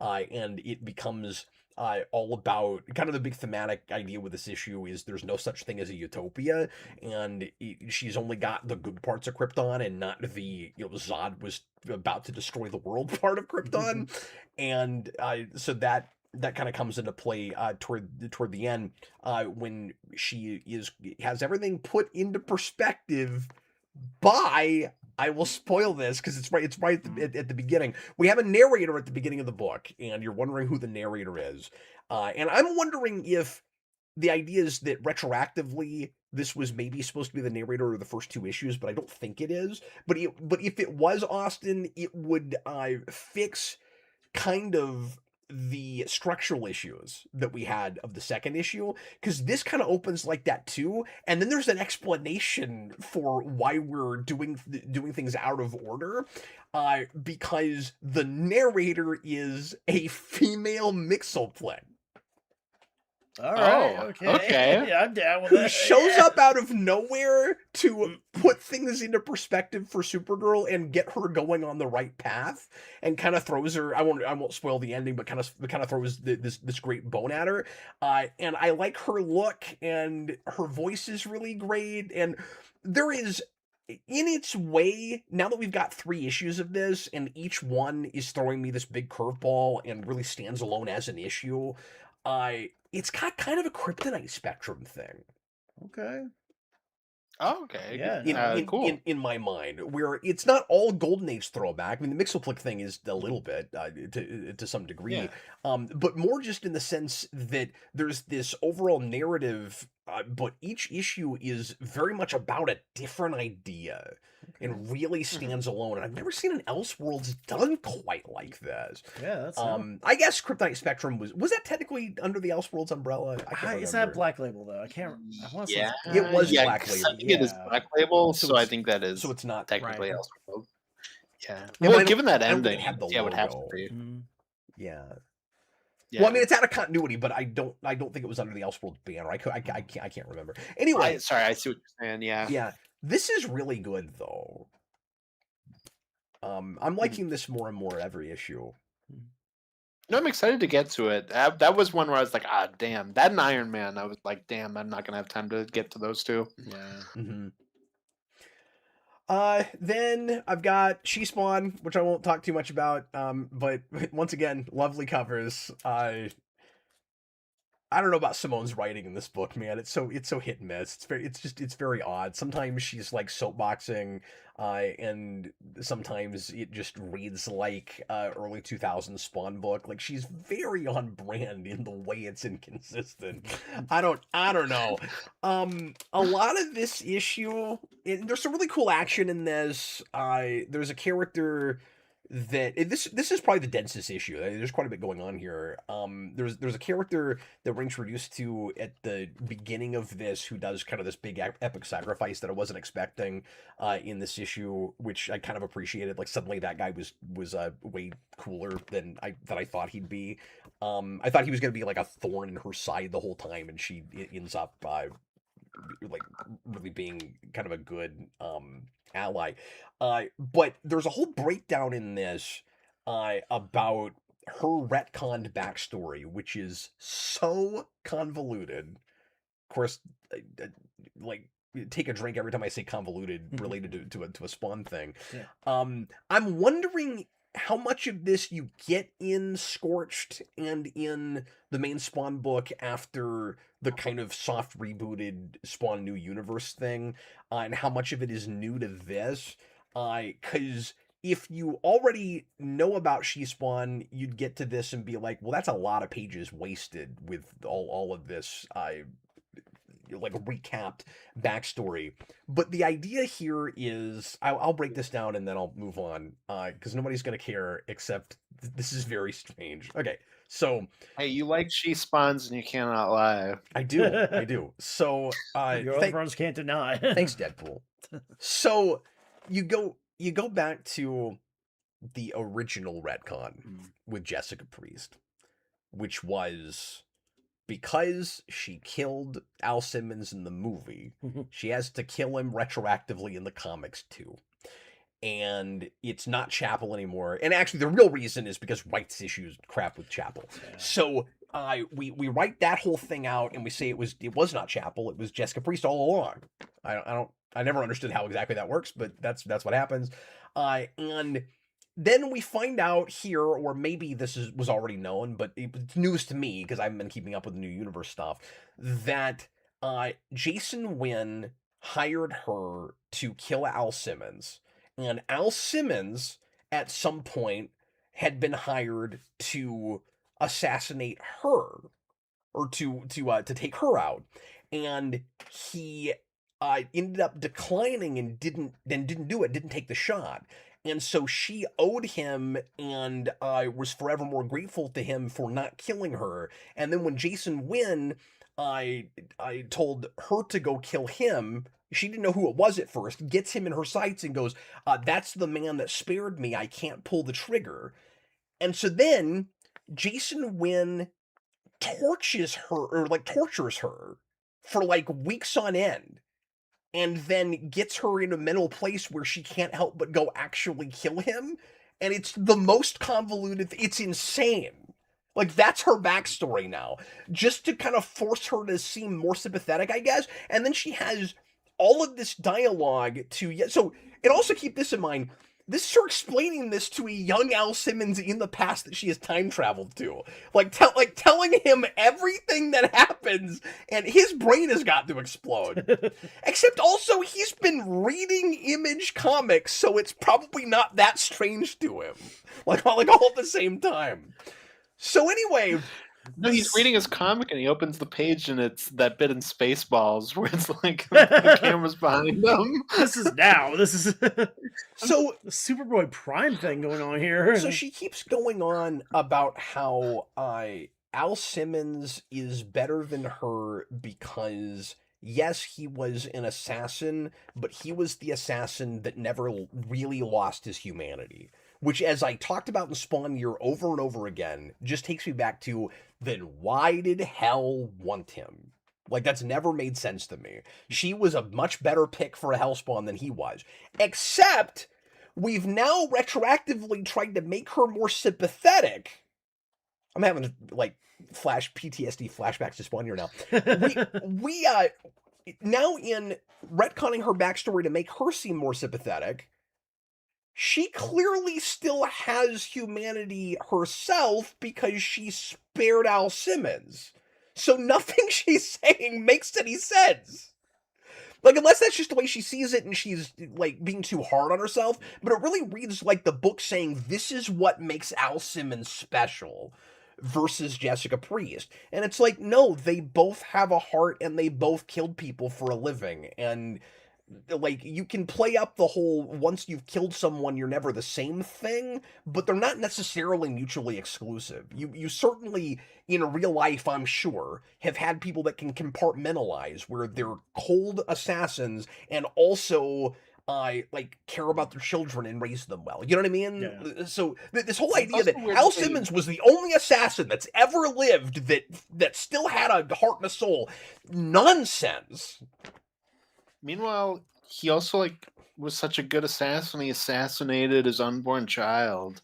Well, I don't know if that's still That's the guy who never... Yeah, if that even counts. I don't know if that counts anymore. I've not read enough of the new stuff. I'm going to assume that he's, like, heart of gold now and has never done anything wrong in his life except for the people he killed for a living. But I don't know. Except for the... It's also possible that because we've had so many issues at this point that gets retconned in various places also, even after the reboot. It's entirely plausible. I feel God, what is happening in yeah, your I feel world? like a lot of the art's good.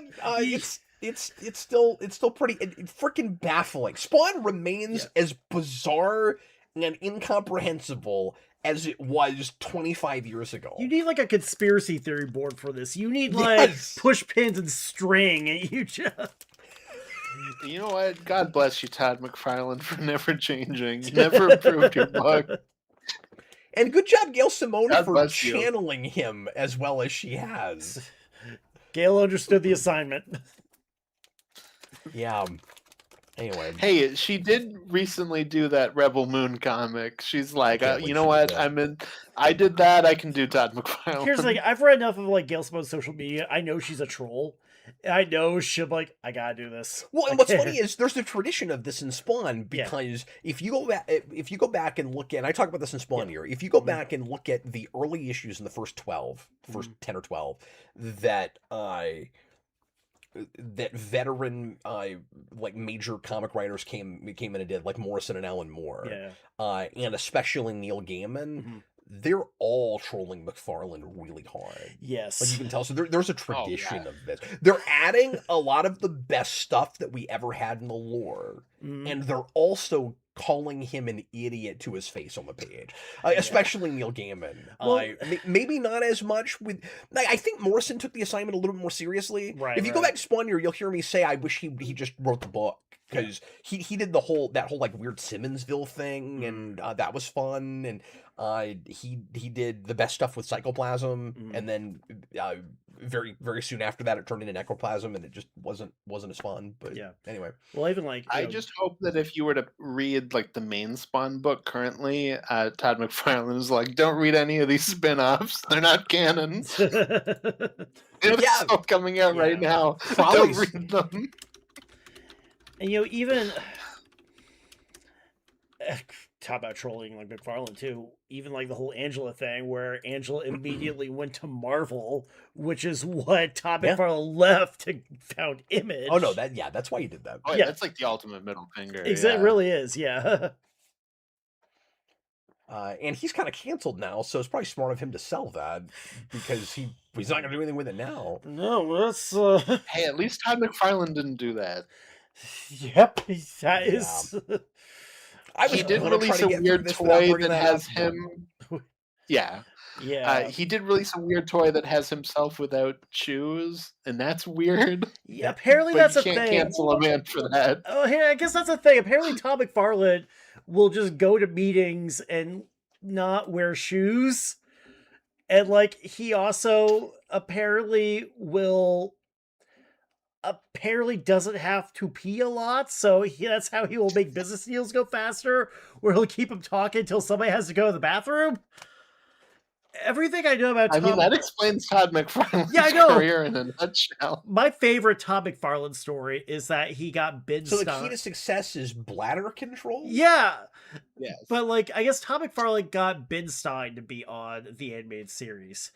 And then he's like, all right, so whenever we have these voice actors, we always try to get as many voices as we can. So Ben Stein. Where is he in that show? I don't remember. I've reviewed all of them. I don't remember Ben Stein. I guess at some point he tried to get Ben Stein and kept trying to get Ben Stein to be like the gritty police detective or like the Colombian drug lord. So he's like, Ben Stein, give me your drug lord voice. I think what he's missing is that Ben Stein's not an actor. Yeah. When you get Ben Stein, you got him to come in and do Ben Stein. Yeah, to play Ben he Stein. really admits that. Like, I've seen him in interviews say, like, I mean, I'm not an actor. I don't know why people keep having me act, but like, it's fun. I just show up and I do my thing. Yeah. that I always do. And... Just imagine Todd McFarlane holding Ben Stein for like 2 hours, like, I need you to sign this contract, you'll be in the show. And Ben Stein's like, Todd, I have to urinate. Just give me the damn contract and I will sign it. It sort of gives it sort of gives new meaning to the phrase. I can't do Ben Stein, I don't know. Gives new meaning to the phrase "win Ben Stein's money." Todd, Todd, my dead wife could have done a better job writing your comic, and she's dead. 559 put in a $5 super chat for Iron Man Legacy of Doom. I don't right off know what that is, Austin. Yeah, I don't know what that. I think it's one of the Michelini Doom stories. Okay, cool. Well, that is on the wheel now. So thank you very much for that. Let me move along now and get to Marvel books. I bought 2 Marvel books last week because they're both what ifs and they look like cool premises. I told you guys I'd probably get these. So this is from 2 weeks ago because I missed this when it came out, but they still had some at my shop. And I got the What If Spider-Man, What If Kraven Survived His Last Hunt, where we brought back... what's his name? Is it DeMatteis? No. Yes. So we brought back DeMatteis, and then Alex Sinclair, who I'm sorry, that's the colorist. Yildiray Sonar is an artist that I'm not familiar with, but apes that original stuff decently well. Yeah. And I like the art in this a lot. I liked the initial setup. Like a lot of singular What If books, it just kind of wraps up a little too easy, or I should say, like a little too fast. The gripe I often like, I'm a What If fan. The gripe I have a lot with even the original 2 volumes is I like is stories that I would have loved to have seen a whole 4 or 6 issues to flesh the whole thing out, where you're really getting the bullet points just to see how you get from A to Z from one major decision that has changed or something. And so here the idea is Craven has this total like change of heart toward the end of the Craven's Last Hunt story, where he goes, "Oh no, wait, I was wrong. Peter Parker is not a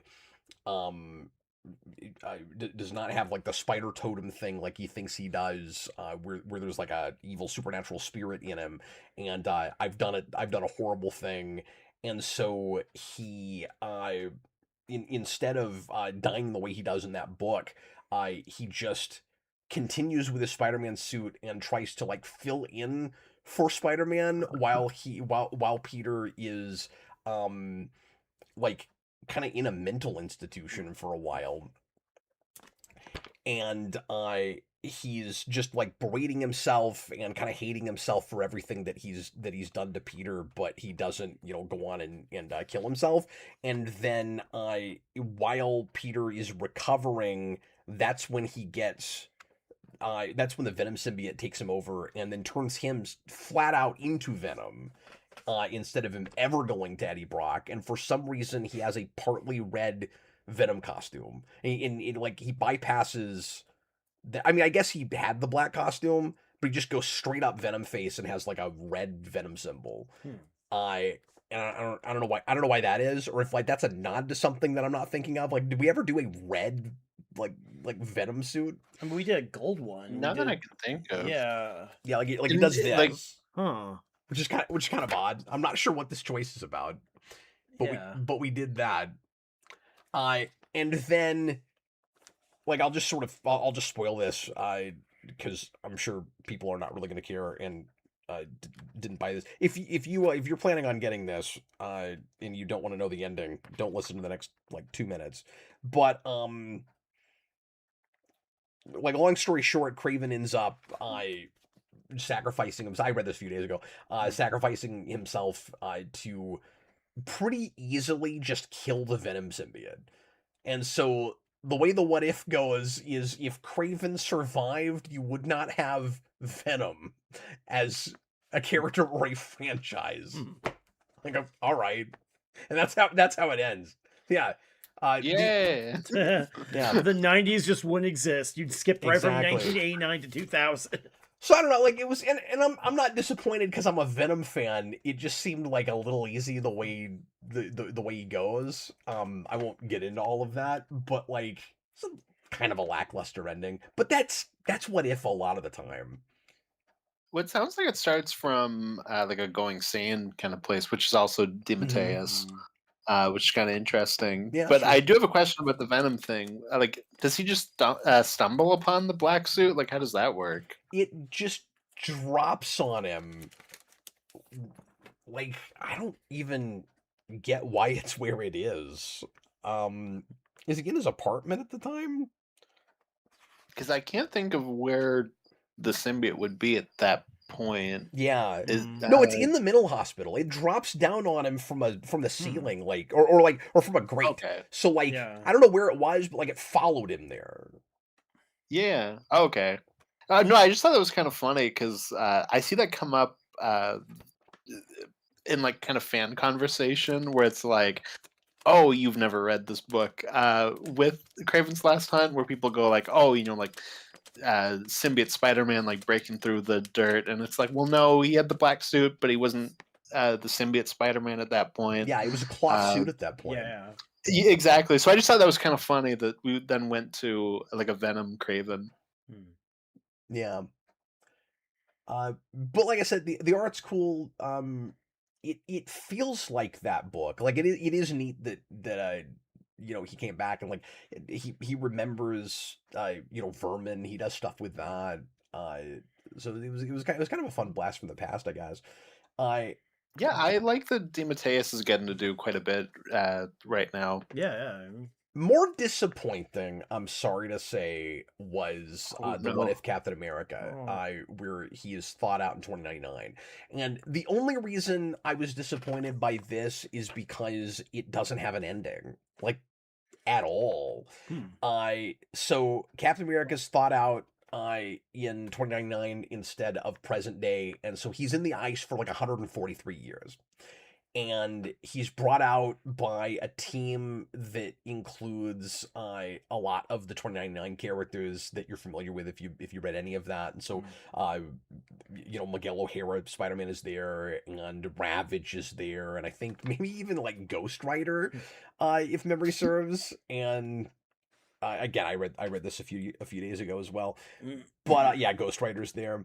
But anyway, what I like about, first of all, it's Guggenheim, and it's not like too cutesy and one-linery and obnoxious. Like he's reined in and pretty sober with this. So like if I didn't know it was Guggenheim, I'd have no idea who wrote this. So like Guggenheim is not the problem here, except for just the decision to end it the way he does, or to not really end it.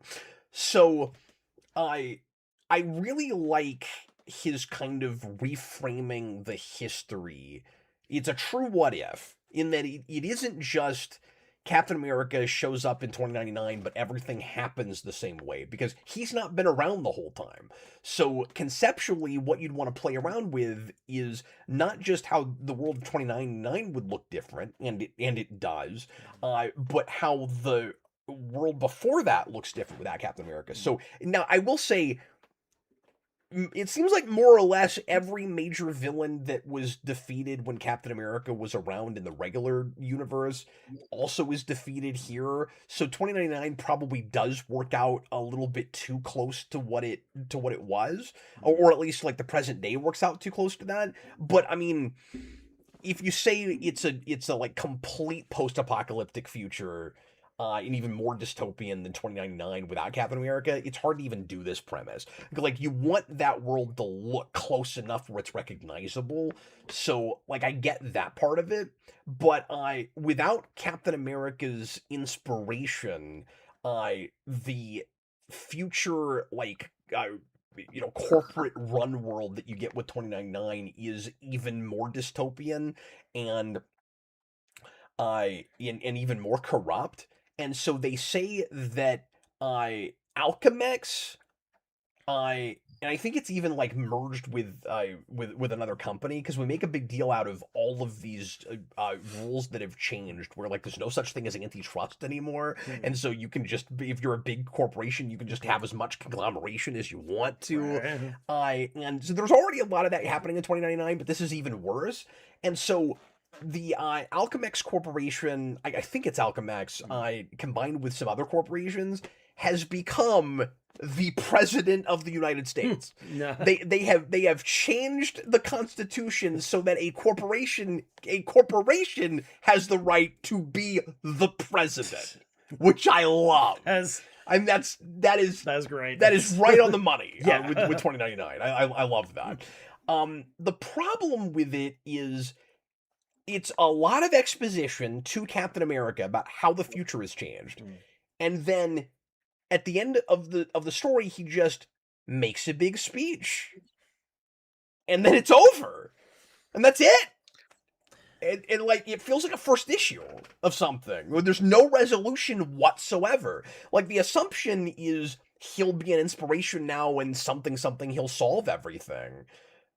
But that's kind of all that happens with it. Was it? So it might be, and like Red Skull's still around, and he deals with Red Skull, who's, as you might expect, like it turns out to be kind of running everything. Yeah.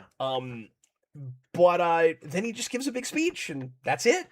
Was it? So it might be, and I've not heard them talk about this at all. Like this was something I kind of stumbled on. I didn't realize this was the case, but it might just be because it's like a stealth tie-in thing where apparently the like Captain America was thought out in 2099 is his backstory for Rivals.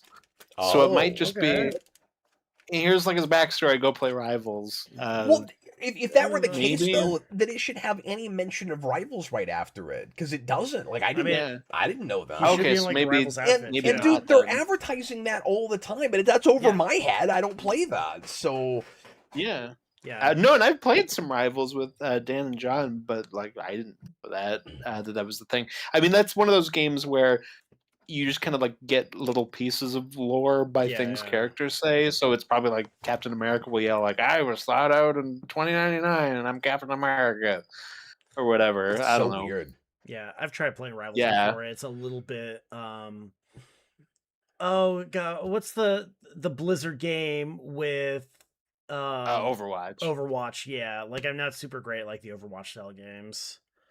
Yeah, no, that's fair. Yeah, so I mean it's one of those I like a lot of the art design, and I think getting to play like a lot of the characters you can is really cool, but like I'm also not like a big online gamer too. No, I hear that. Yeah, I'm like So yeah. maybe it was just I don't know, like that's like a popular thing. So they went, "Oh, we can make this as a comic," and then it just kind of Yeah. came out a little wonky. That's a I don't little. know. That's a little disappointing to hear, just because I thought that was such a cool concept for a what if. Mm, Where I yeah, was yeah. like, they Mhm. could have done that back in the '90s. And I'm actually Sure, kind of yeah. surprised they didn't just do that story in 2099 somehow. I mean, like obviously it contradicts stuff, but like just come up with a reason for him to wind up in the future like the Fantastic Four did. I guess it wouldn't be exactly that same premise. But what if We're gonna do something like Abnett Land and Guardians, where it's like we have our version of that, but it's not Steve Rogers specifically. Like you could do something. But yeah, what if is kind of on a roll right now? And I don't know if they're doing them weekly at the moment, but like these two came out a week apart, and then I guess it's not this next week because we didn't see it solicited, but there's a Runaways one that is advertised at the end of this, which is like just the perfect title and idea if you're going to do a what if for Runaways, which is what if the Runaways did not run away. That's great. That's Uh, great.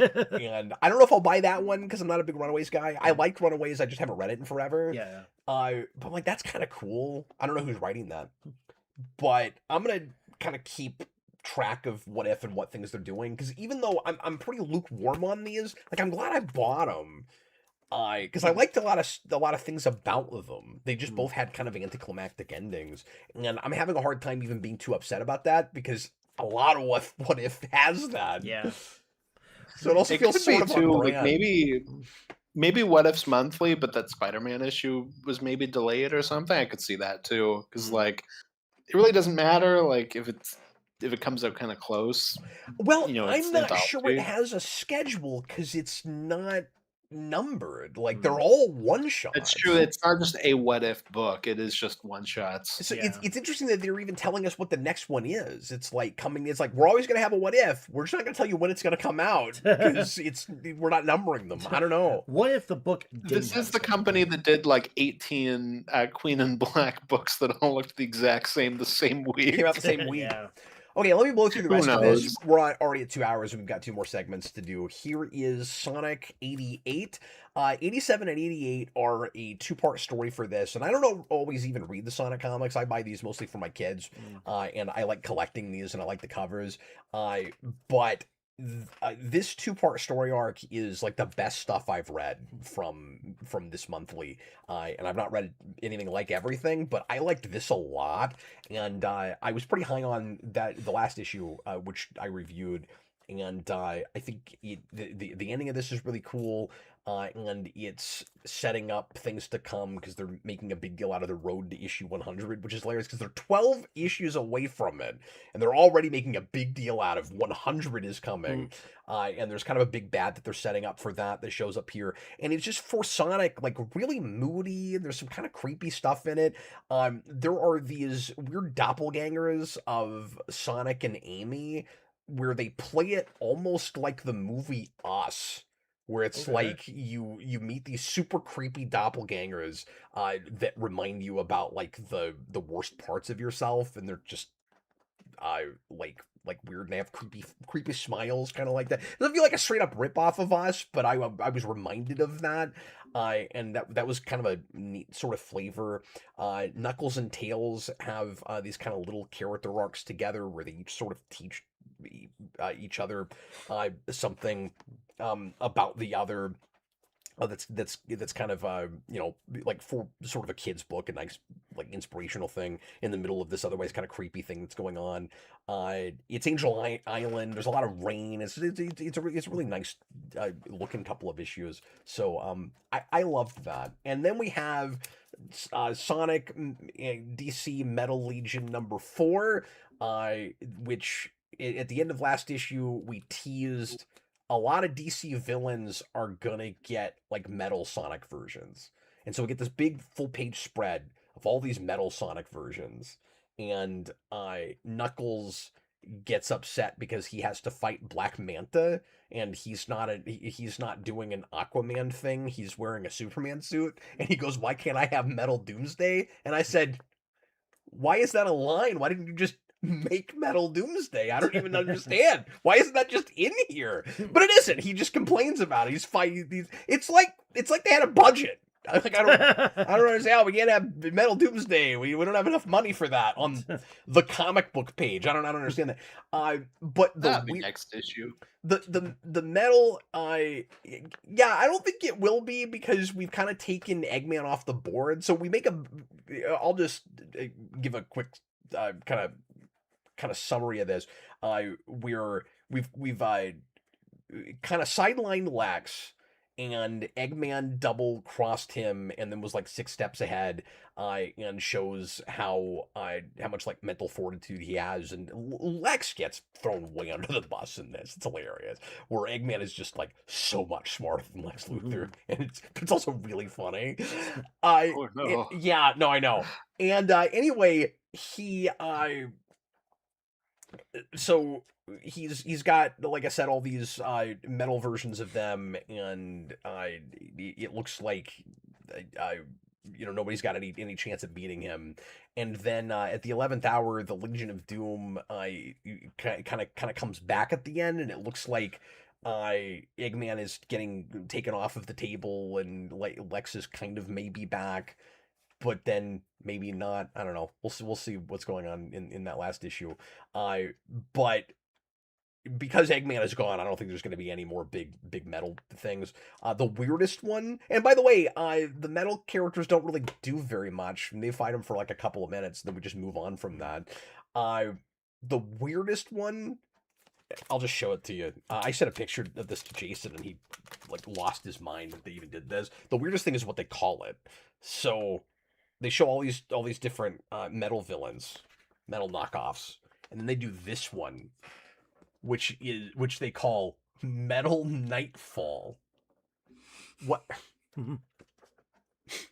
Why would they call it that? A little bit of a meta thing. It's there, the yeah. Asbat suit, but they don't call it Metal Azrael or Metal like Azrael Batman. It's Nightfall, which is the name of a story and doesn't mean anything to the characters involved in it. I don't understand. And that's just like goofy fan service. And it doesn't do anything. These kids maybe know what Nightfall is. They don't know what Asbats is. Yeah, I mean, maybe they know what Nightfall is. There's a Nightfall movie coming out too, so they'll know. There's some weird like sexual sorts of shots with Catwoman in this that I thought were odd.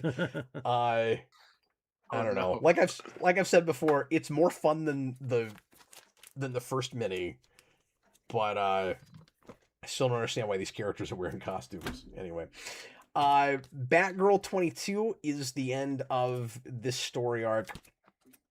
That really goes back to her origins pretty hard and adds this kind of a retcon, if you can call it a retcon, kind of adding this thing in her backstory where she's been raised by Kane in a lab to become a weapon with this other girl we didn't know about.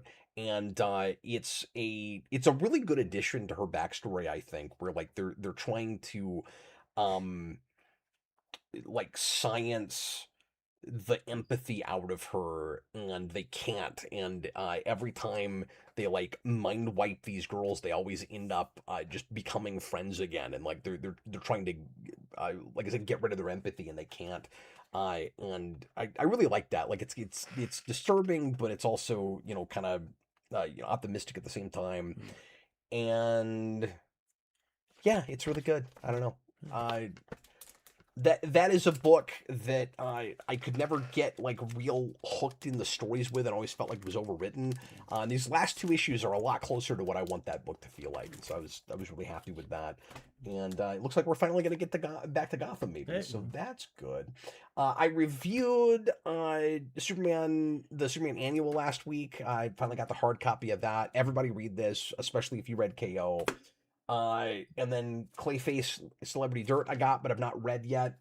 And then other things I bought last week, back issue stuff. They had a couple of Sonic back issues at my store. They never have Sonic, so I bought some of this stuff.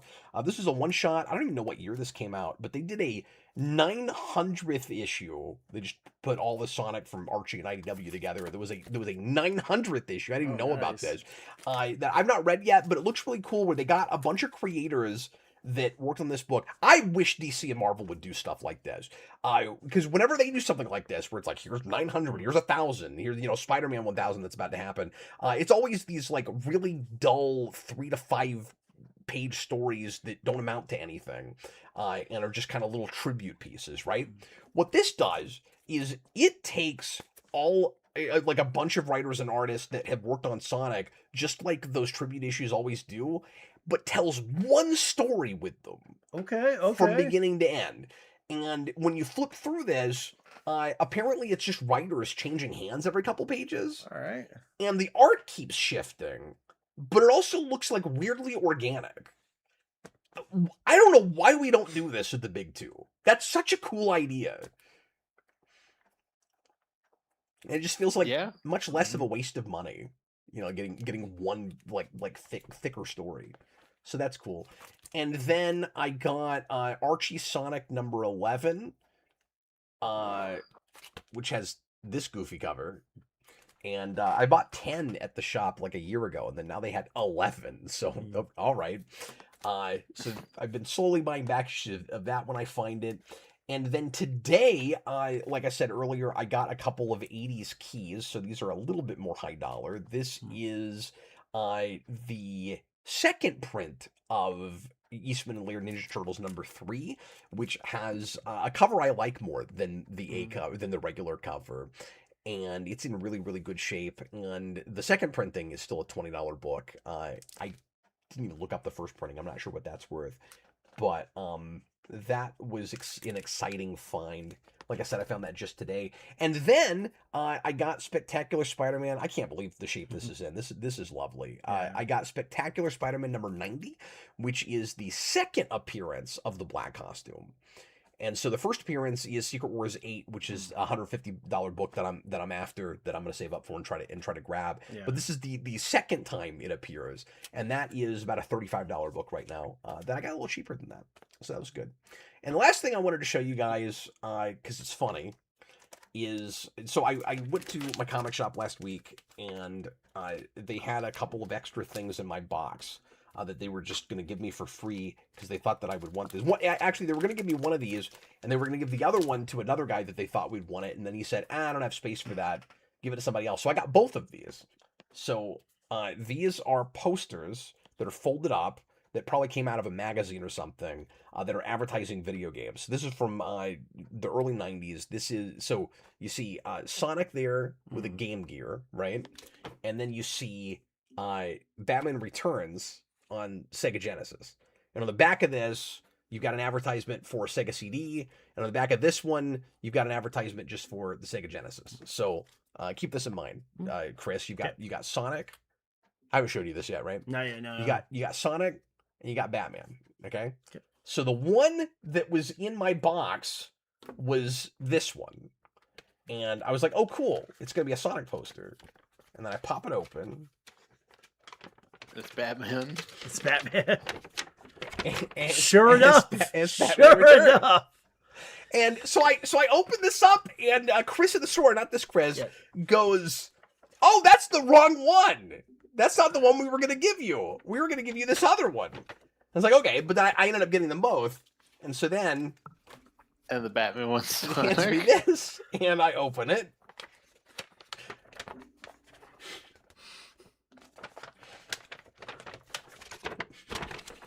And it's Sonic 2. There you So, go. I don't understand that, but I'm really glad I have them both, because this is a very amusing thing to show people. That is kind of amazing. That's Whoa! Holy mismatched posters, Batman. precisely, Robin. Isn't that great? Okay. I sure hope someone got fired for that gaffe.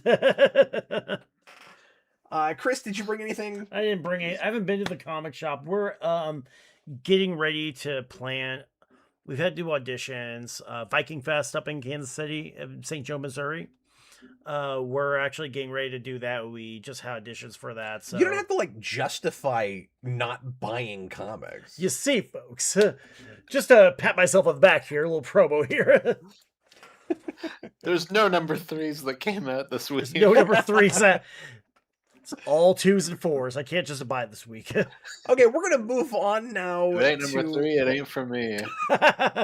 Well, have fun with Viking Fest. I will. It's in November. Yeah, this one's cool. No, it really is. Yeah. We wanted to do it at like the Renaissance Festival field out here, the KCRF field, a couple years ago. That didn't quite work out. But then Bluffwoods in St. Joseph, Missouri were like, hey, we've got a little festival, upcoming festival here. If you wanted to come out and do it up here, we'd let you. Like, all right, cool. We're actually expanded 2 days this weekend. Or not this weekend. This year. 2 days, like a Friday and Saturday. So How many people showed up last year? it was like 35. no, believe it or not. Oh, okay, Believe okay. we actually got like a decent turnout too. That's good. I want to say like 7,000 just for like a Saturday. Really? Yeah. Wow, that's I mean, awesome. That's yeah, crazy. just through the course of the day. I mean, something like that. We weren't really That's expecting. cool. Yeah, which was Well, remind me what it is. I'll try to come out. Yeah, absolutely. It's in November 13th, 14th. So yeah. When we get closer. You gotta remind throw me. Yes. a curveball and Try come to out go. as your Stan Lee. I'll try You're to- like, believe hello, true believers. I've was gonna been say, brought how many back in people- time. how many Excelsior. people show up with Thor hammers? You know, Like, that's got to happen. yes, it does. Oh, yeah, I'm sure it does. Okay, let's move on now to our cover of the week. A comic that, despite my love for this character, this costume, I don't even remember what happened in this, but we'll try to talk about it. This is Spider-Man 2099 number 27, which for whatever reason is not showing up on my screen. Everybody give me a second here. And for the And let me record, fix this. You didn't read it. I do want to say 2 You didn't things. bother with it. I want to say 2 things Did you here. read it? I did read it. JSS Brooklyn, thank you very much. Shirts for the J Miles podcast, the recently into J Miles podcast. And Braden, yes, we did do a Blood Eagle. I don't know what that means. It's just a very gruesome Viking execution. We had like, Oh my god. yeah, we did like, it was like our big closing ceremony. Stan Lee, no. Yeah. True Excelsior. I'm sorry I'm sorry I gave you a week to finish Fantastic Four, Jack. Next time I'll give you more of a script than Dr. Doom on a piece of paper. I remember when I created the Blood Eagle. Yeah. I remember when I invented torture. Look, you're gonna love this, Jack. You see what you do. You pull the back open, you pull the ribs forward. It's amazing. Oh my god. Yeah, it's the thing. Jack, I got this bamboo stick. I'm gonna put it under your nails, Jack. Okay, Yeah. I'm gonna move on now. Moving on. So, Spider-Man 2099, number 27, just a random issue, smack dab in the middle of this series, which I think ends at like 46. Yeah. And the first thing I noticed looking at this when it came up is I his eyes are real big and bulgy. And I was Yeah. like, maybe that's just the angle that we're looking at the suit. And then when you get into the issue, he's always drawn like that. And I don't know if there's like this little period in this book where he just has way bigger eyes, but he Yeah, looked yeah. really strange to me. And I don't know if you guys had that, but I was really surprised by just how cartoonish he's drawn and how big the eyes are popping. Yeah. There's a lot of weird, just quirky art in this book, it seemed like. There's a lot that That is the just pan- this book too. Yeah, I mean, that's but, fair too. Yeah. The panels seem like they were a little too small for the action sometimes. Oh, okay. That's at least what it got to me. I was also reading this on my phone too, so that's probably The other thing is, looking at the cover, I was expecting Nightshade to be like a new villain, yeah, and it's just a city, yeah, which I was kind of surprised by. And we're doing this whole like physical hostile takeover thing, where like the corporations are so powerful and so corrupt in the future of 2099 that they just send, and they've already done this kind of stuff earlier in the series too, I think, but they will just send like a scary, costumed uh like assassins or bounty hunters or whatever, like after each other, and yeah. like physically strong arm companies into like being part of the new company. When you got to the end of this issue, I really thought Hulk 2099 was going to show up. Did you guys notice A the little bit, like yeah. big scary monster hands that Yeah. pop out, and It's the like reveal green, was yeah. it's just some other monster. It's just a monster. All right. We've got a couple of metal dudes. We've got a big green monster. I think it's fair to say this is probably nobody's favorite issue of 2099. Yeah. I don't know why the Batmobile's in it. I had that, like they're driving this car at the beginning, Miguel and whoever this chick is, Yeah. and the whole thing feels like a throwback to the 60s Batmobile, Hold on. all the way up to it's got no brakes, so they just shoot parachutes out the back. Like I was waiting for the 2099 parachute service truck to show up and go pick those up.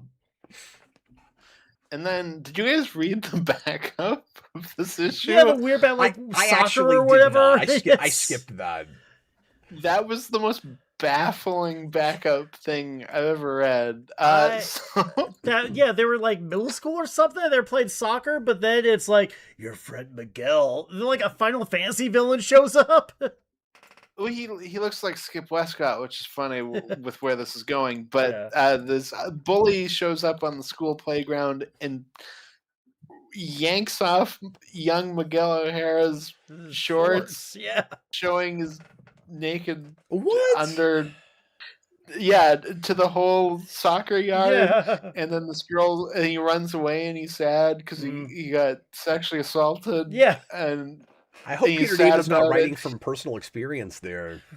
And this girl is like, "Don't worry, Miguel, it's okay. Like, don't be a victim. You know, it's fine." And then she leaves. Then she goes in the shower, and then he shows up and, like with a knife to her in the shower. It's like you were like to be continued. I'm like, what is happening? You were polite to Miguel O'Hara. You need to die. It's like, all right, thank you very much, like Gato Bluespring or whoever. I'm Molestro. You're not getting out of here alive. I also think it's okay. So I did not pull that art. Maybe I should have. I also think it's odd just to have a backup feature that's like the further adventures of the character you're reading about as a child. It's like if you had an Indiana Jones book and the backup feature was young Indiana Jones. Like it's kind of weird. That at least has like some precedent, but like, it's weird, and like especially like he's not spidery in any way. He's just a kid game 10-year-old kid that he's sexually assaulted. I'm like, I don't want to read this.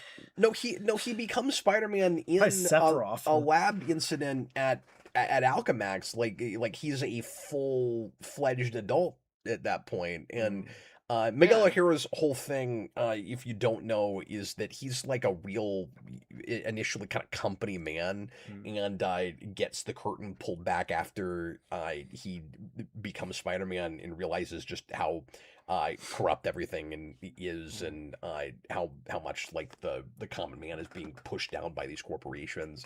And so that's where the power responsibility thing is with him. And so the Peter Parker parallels are clear, but he's starting in an adult place in the first place, and he's got a pretty convoluted backstory. But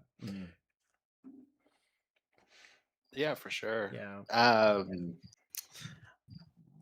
Yeah, no, just all of that was very strange. That was kind of my big takeaway. Like the actual Spider-Man part of it was kind of like I have no idea what's happening. This is very much just like in the middle of stuff. Yeah, and thrown into the middle of this, it's hard to follow. There's it. a lot in this book where it's like, I don't Like know. a soap opera with They're the at- relationships. they're I don't really know what's happening. They're at school now. Now they're having Yeah. sex. I don't know and now there's like yeah, exactly. Now there's He's these like fighting some stuff. some metal guys show up too in bowler hats. And it just doesn't get a whole lot done in an issue. Yeah. So it's, we had one or two of these this week that Austin and I were talking about, where it's kind of not even a filler issue, but just like almost a placeholder issue, where it's like, I guess this is connective tissue that you might have needed for a more exciting issue leading into a more exciting issue, but it feels kind of stretched thin. I guess that's the way to put it. Is that it's not a fill-in issue, it's a padded issue. Yeah. Yeah, and it's only 16 pages, like because of that. Well, actually, I was looking at it at Marvel Unlimited, and that would count the cover, so it's probably more like 15 or 14. Yeah. So they're not even and then using the the rest is Young that Miguel backup. thing as a backup feature. That's like that That's counts part in of the the book. page. I guess I should have read it then. That counts as the page. Yeah. That's so weird. disappointing. Yeah. Yeah, like that. But yeah, I thought this was going to be Hulk hands, and then it wasn't. Well, like I said, that backup also ends with "to be continued." So I know. there's going to be more of that. Well, yeah, but that's because again, that's I did read some of the letters pages and or some of the letters in the letters pages. That's just the backup feature for several issues. So they're just they're telling a longer story through that backup. But again, it's a backup and it's not, because it's part of the page count. And I don't know how much it informs the main book, but I assume it must in some way, if he thinks it's important enough to make it part of the page count. It also feels like it's sort of cheating a little bit, because like it knows that there's not enough Spider-Man action, and so it does that old trick of have a really cool pose of the character in the background on your first page, where he's just like hovering in like partial opacity, and then like we're not going to see him for a lot of the issue, and then when he finally gets there, he just kind of leaps. That's really all that happens. Yeah, he jumps. He jumps real good. He's good jumping. In the year 2099. You're 20 jumpy jump. I will at some point finally read this whole book. I like, I've read snippets of it here and there, and I really like the first arc, the origin stuff. Again, despite how convoluted some of that is, and admittedly, like, it's not the best art that 90s Marvel had to offer, but I've always liked the design of that suit. Yeah, the suit's great, and like most of. And I hate to be a fan of a thing just because of the look of the suit. Like, Miguel O'Hara is the interesting enough character, but I do kind of just like that suit. It's a great design. It really is. Fine. And even Have you played through Edge of Time, Cap? No, I never finished it. Oh, I just wondered because David wrote that, and like Yeah. obviously it's going back and forth between Amazing and 2099. I got to do that. It is neat he got to do that. Yeah. Yeah. Austin, are you aware of why? Because you were making fun of this last week about how like edgy 90s the suit is. Do you know why it has a skull on it? Because it's the 90s. No, why? Well, that's the real reason. The in-story reason it has a... Do you know this? I don't know this. No, I just assumed it was honestly a spidery thing, too. Well, it's one of those things where it's a little silly that it looks as spidery as it does. Yeah. Because it's a thing that it's sort of like the wrestling luchador thing. Yes. Where it's like, you just sort of got lucky. But he had... Well, actually, now that I'm thinking about it, in the original Spider-Man comics, he still designs that suit though, right? Yeah. Like as a spider thing, like Yeah. post having gotten bit by the Yeah, spider. like he starts out because he starts out wrestling. It's not just something he had laying around, right? No, yeah, he starts out wrestling. No, it just... is like a thing that he makes. Yeah. Okay, because with this, it's just something he had laying around. And then he happens to be working at Alchemax and can recreate the spider bite. Well, actually, not even the spider bite. Again, it's complicated, but like 50% of his DNA gets turned into arachnid DNA. Yeah, and so he gets spider powers. But he had this suit that he wore once to a Day of the Dead festival, and that's why it has the skull. Because it's a Day of the Dead costume. I don't know why it looks this much like a spider, and I don't know why it's got these big jagged gauntlets on it, but okay. That's awesome. It's just a style of the time too. If you're exactly, yeah, it's $20.99. Exactly. If you're not walking out with scallops on your arms, what are you doing? Did Peter David overthink this or underthink it? I'm not sure. It's Peter David. The answer is yes. Yeah. Okay, it's time for shaking the phone. Would you like to shake the phone? I would love to shake the phone. Okay, here we go. All right. It's Chris's favorite part. Oh, Chris, you got to give us the shaking the phone song. Shake, shake, shake. Shake, shake, shake. Shake Cap's phone. Shake that phone. Now I'm glad. Maybe it'll be Batman. Who knows? Well, actually, look what it is. There's a good percentage. What? Okay, I don't know if we should do two of these in a row. 2.99. That's volume 2, though. This is volume 2. Yeah, and it's before he's got the really stupid suit. Oh yeah, where the white and black one, the white and red one. That's the White Ranger suit. Yeah, from Dino Thunder. You know what? I'm gonna what's the word I'm looking for? I'm call Mulligan here. I'm gonna go ahead and say let's just shake it again. Shake, shake, shake, and not do another $20.99. I just shake so round 2. The same thing 2 weeks in a row. Okay, I mean that's different. It's still Marvel. It is, and it's still. Oh, that's interesting given some of what I reviewed tonight. Exactly. Okay. Yeah. So we're gonna do a what if next time. This is cool. Here is. This is volume 2. I figured. I just wanted to make sure. Yeah. Let me pull this up real quick. We still have Yellow Gamora up.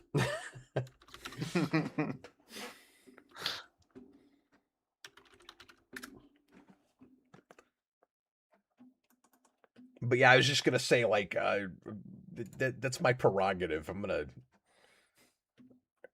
shove that under the rug here. Okay, what if 46 is what if Cable had destroyed the X-Men?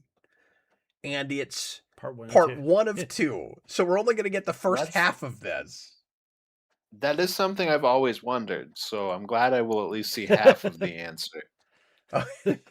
Have you had trouble sleeping at night wondering what would have happened if Cable had destroyed the X-Men? Yeah, no, there's not a day that goes by where I don't think about what would happen if Cable destroyed the X-Men. Every day I look at that big gun that Cable has and think, why aren't you using it? Why have you just not? What is the point of all those pouches if you're not destroying the X-Men right now? Well, you know the what if I want about a future character in X-Men. What's that? What if Bishop was born in the 1800s? Okay. Because Bishop has a power that only works in a world of energy blasts. Would he even know he was a mutant if he's not in the future?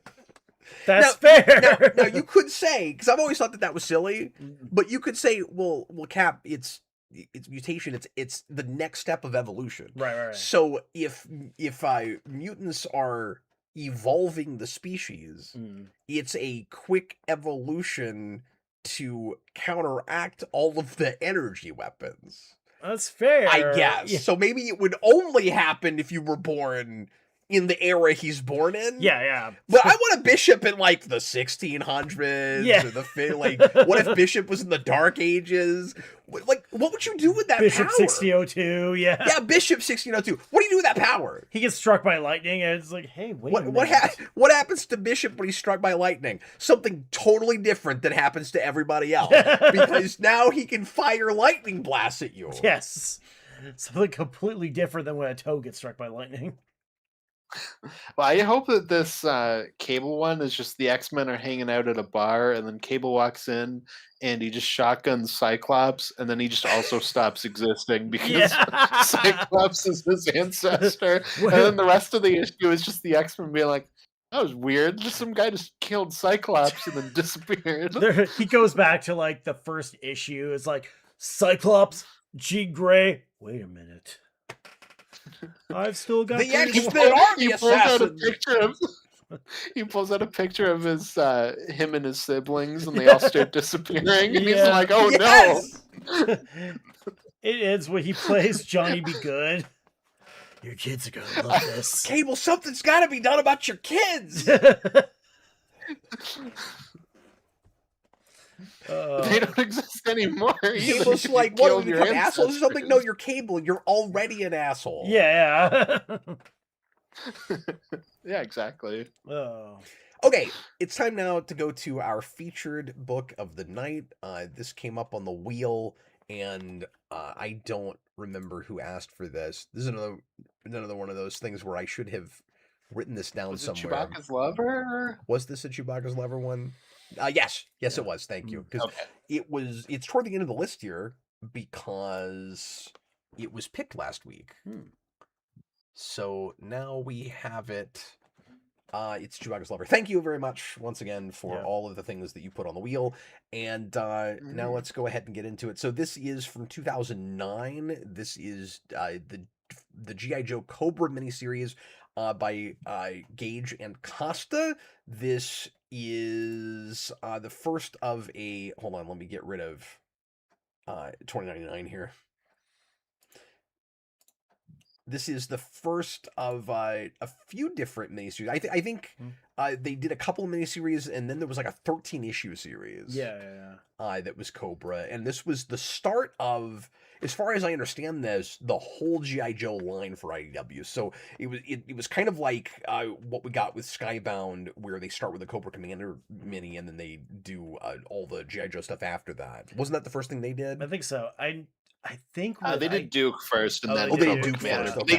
They start real close though. Okay. I think IDW also did. I could be wrong. I'm not sure if this is IDW, but it was a one shot by Max Brooks, who like Mel Brooks' son, who did like the Zombie Survival Guide and World War Z. Oh, weird. Yeah, I mean, I don't remember much about it too. I just remember like there's a torture scene where a guy. It's like, here's what I'm going to do. I'm going to pull out your teeth and break your kneecaps and stuff. And it's like one panel that is just like blood, like a torture implement. But that was still after this. Yeah, it might be. Because the letters page suggests that this is the start of this whole universe. Right. But I don't know anything. And I didn't realize other that. than I knew this read. was closed. So I may be wrong about that. But that was the impression I got from it, because there's a big letter written at the end that was like, okay, this is our first time out, and we know some people are going to like this and some people aren't, and so hopefully you're in the positive camp.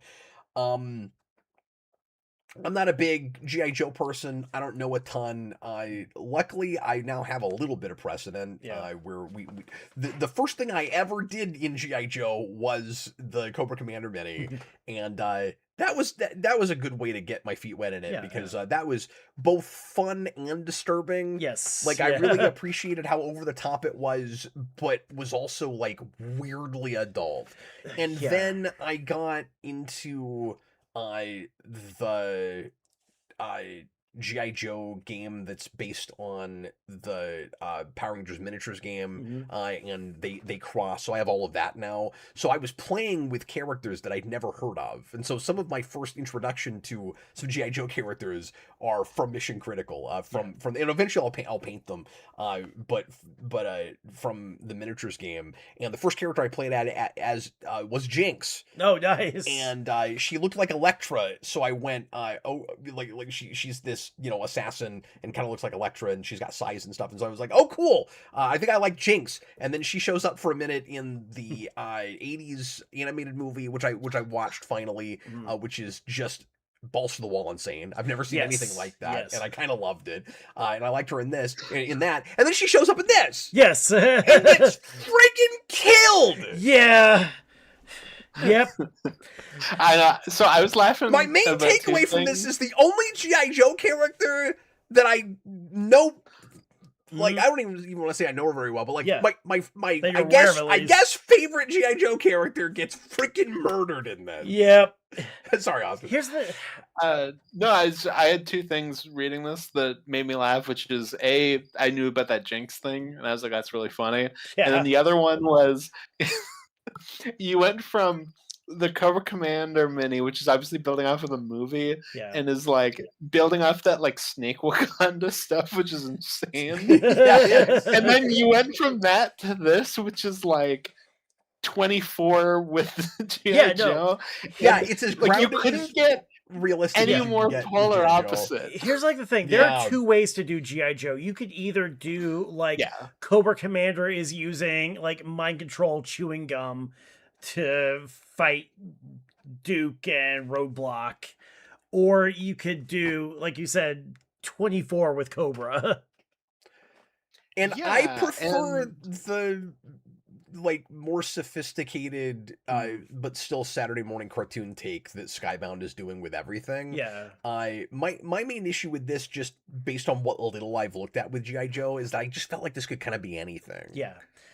And like the thing too is it's not bad, it's just kind of generic. Like, you don't have in a way that I was surprised G.I. Joe wasn't. Like, I like the juxtaposition with G.I. Joe of it's really colorful. And it's also like just basic military spy thriller stuff. But with some like supernatural stuff thrown in. This was I love the way you described it. It's just counterterrorism, like mid 2000s stuff. I mean, the main character has a code name, but he also just wears like a Hawaiian shirt. He's Chuckles. It's like, okay, is that a made up character for this?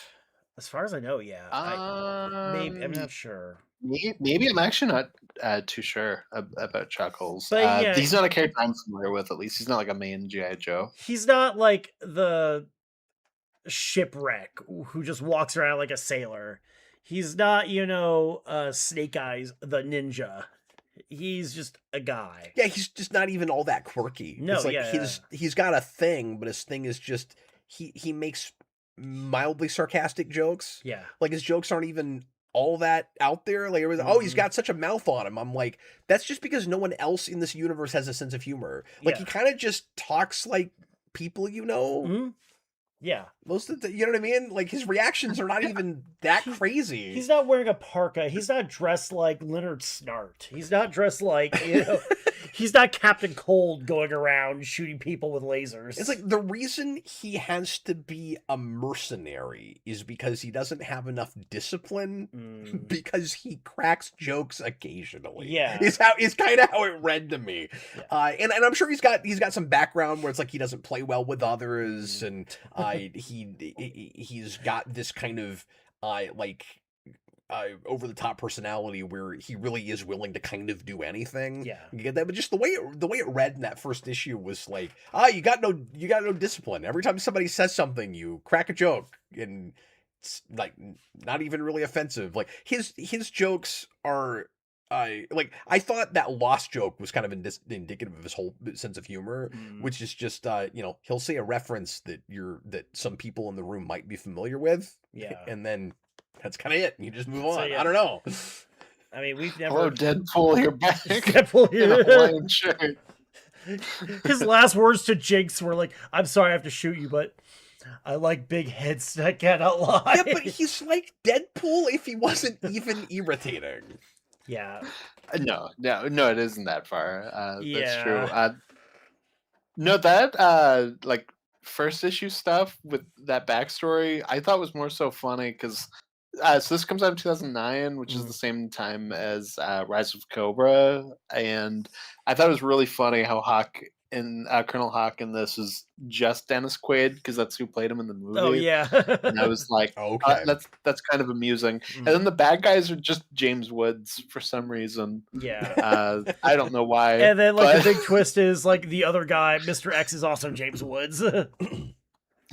yeah, exactly. And they're the bad guys, or at least like one of the antagonists in the Destro mini that Dan Waters did for Skybound. Mm. So I was like, oh, that's kind of cool seeing these kind of two different takes. But I do agree. Like, I did like this book, but at the same time, I do tend to like when it's mixed more with the kind of colorful side of it, like you said, Cap. Like, uh, obviously, like Skybound takes that even farther, but like Larry Hama is probably like my exact mix that I want, where it's Yes. like it is more grounded, but like you still have Cobra Commander and like the blue outfit and the shiny chrome face, and then Yeah. later on the like blue hooded outfit. So it's like that kind of comic anachronism kind of stuff. Whereas this is very dated, And and yeah. That's true. like it just kind of is what it So is. post 9/11. Yeah. And I'm not sure how I feel about how morally ambiguous and ends justifies the means GI Joe as an organization is. Mm. Like I felt like there wasn't I couldn't decide if there wasn't maybe not enough of a difference between how they operate and how Cobra operates. Yeah. I don't know how you guys feel about that, but this is trying to do such a shades of gray uh, sort of take on it, where it's like you sort of have good guys and bad guys, and you sort of don't because of all the social commentary about like America destabilizing nations and that kind of stuff. Like I felt Yeah. like that was sort of baked into this. Yeah, no, for sure. There's I just don't get enough of a sense of GI Joe in this. Like it's so just like in the background, but like I also agree with what you're saying. Just Like I in the think way that's they kind of treat him, where like yeah, he's an undercover operative that they really just use as a means to an ends and don't seem to care about him at all. yeah. And again, only throw him in this situation because he doesn't play well with others, so he's not gonna be in like the basic military operations, and he's gonna have to be on his own, and they do stuff to him without his permission and without even telling him what they're gonna do, where it's like They put okay, trackers in we're and stuff gonna like that. Yeah. that's what I was gonna say is they put just this really invasive procedure where they put this device in him where they're gonna give him constant daily migraines in order to give him his missions through Morse code, and I like that that's how they communicate with him so that nobody will find out that he is working for them, and because he's so deep seated in uh these cells that he's expected to go along with the terrorism and like actually blow up places and stuff, Yeah. which he does. Like he blows up buildings and trains and Mm. all kinds of stuff, and he keeps saying like I don't know how I'm like how this is actually helping anything, and I feel like I'm just killing people and causing more problems, and I'm hoping that there's an end to all of this. And then it turns out, of course, not a surprising twist really, but like decently executed, Mm. where it turns out that Cobra knows that he's undercover all along. Yeah, You yeah, kind of yeah. you expect that you'll have that. Yeah. And the reason they know is because the woman operative that he's working with and sleeping with, Mm. I like feels the Morse code in his face when they're sleeping together, and so she just knows that he has that in him, and so the very thing that they invasively threw in him so that he wouldn't be found out is the reason he got found That out. is good. That's yeah. Okay, all right. So I don't know, like they just seem kind of awful. You know what this reminds me of? Yeah. No, Have that's you ever very read fair. Queen and Country, the Greg Rucka spy book? I haven't. No. I mean, that kind of, I haven't read a whole lot, but it's a more grounded, spy book. And the first issue is, her trying to, the spy main character's name, I can't remember offhand because it's been so long, but where she just snipes a guy, and the whole issue is her trying to, like, get away and dodge the cops and dodge, the authorities. It also kind of reminded me a little bit of that movie, The Departed. That was a big thing that popped in my head, especially with how they treat like they're undercover, where it's like, hey, you suck real bad. Here, go suck over here. Yeah. It's like I hadn't thought of that, but that's a good call. It's I just was a way to thinking get of rid of them. Donnie Brasco, but that's Donnie Brasco, like yeah. an even closer call. Yeah, and like I will say too that, And then even Cobra itself does it. Yeah. Where when he's working for them, they're like, oh, we don't like you here. We're sick of you. And then they send send him to some place he doesn't want to be. Yeah, exactly. And it's funny because I did get a little bit of... The guy's not obnoxious enough for the way he's being treated. I know, right? It's weird. It does kind of... I mean, it's funny you bring up Donnie Brasco because there was a little bit that reminded me of, not of like the movie, but of like actual interviews I've seen with like Joseph Pistone, the real guy, where he talks about how they were going to, when he was undercover, they were going to make him. They were going to bring him into the family. And, in the movie, that's kind of portrayed as a really complicated decision, but at least in like interviews he's done since, he's like, yeah, man, I just wanted to see how deep I could get. It's like, you want to make me have a blood oath? Great. And that kind of I got a little reminded of that. At what point are you not just one of them? Yeah. And that did kind of remind me at the end where they said, like, yeah, we've known for a while that you were a G.I. Joe. We just wanted to see how deep you'd go, how far you would go. It became kind of a game for them. Yeah, so... I like all that stuff. Yeah. Like, this isn't a bad... Yeah, this isn't a bad book by any stretch. I think it actually starts and ends really well. Yeah. And I thought he was a really tragic character by the end. Oh, yeah. But like I ended up liking him enough. I didn't understand why everybody treats him like this. Oh yeah, he wasn't nearly obnoxious enough. That's kind of my big takeaway. Where it's like this guy, I'm being told he's a loser. I'm not seeing it. Yeah. I don't understand. Mm. Yeah. I killed Jinx. Yeah. Did you guys think when sorry, I didn't mean to interrupt. No, you. you're good. Did you guys wonder when he kills Jinx if it wasn't somehow something that they had planned together in the first place with the blood packets? Yeah, no, I was expecting that too. Because earlier in the book they have this setup where it's like you're supposed to pretend to kill our operatives, but you're not actually killing them. We have these blood packets, and then he doesn't hesitate to kill Jinx. Right. And then I'm flipping the next several pages going, where's the twist? reveal where she's not... No, she's just dead! She's just dead. I couldn't believe it!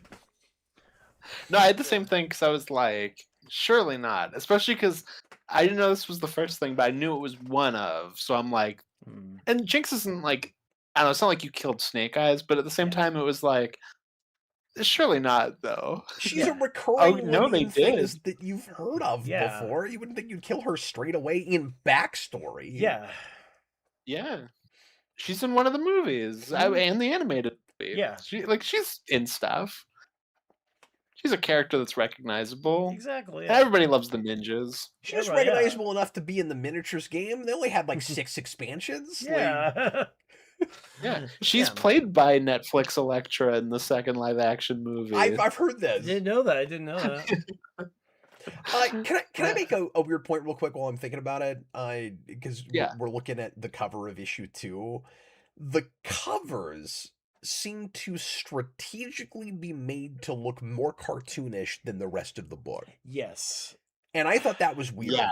First of all, Chuckles is 40 pounds heavier on the covers. He's like Duke Yes. Nukem. It's He really really- strange. He's got he balls looks of like steel.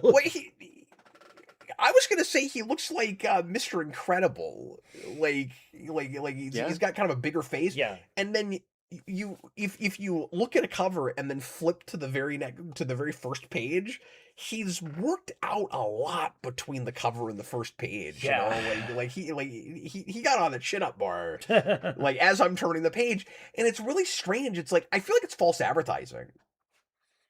Well, the art on the covers Yeah, it's that that's hard fair. chicken, isn't it? Yeah, it is shaken. It's so different than what's I in don't the know why they book. had him It's- do the covers. And Yeah. it's weird because the positions he's got characters in, he's not making it look like it's more action packed or like it's more Saturday morning cartoon than the actual book is. Like Yeah. the things he's got them doing Mhm. is advertising the book you're reading. Yeah. But the flavor of the art is not. Right. And it's just kind of weird. Mhm. No, that is strange. Yeah.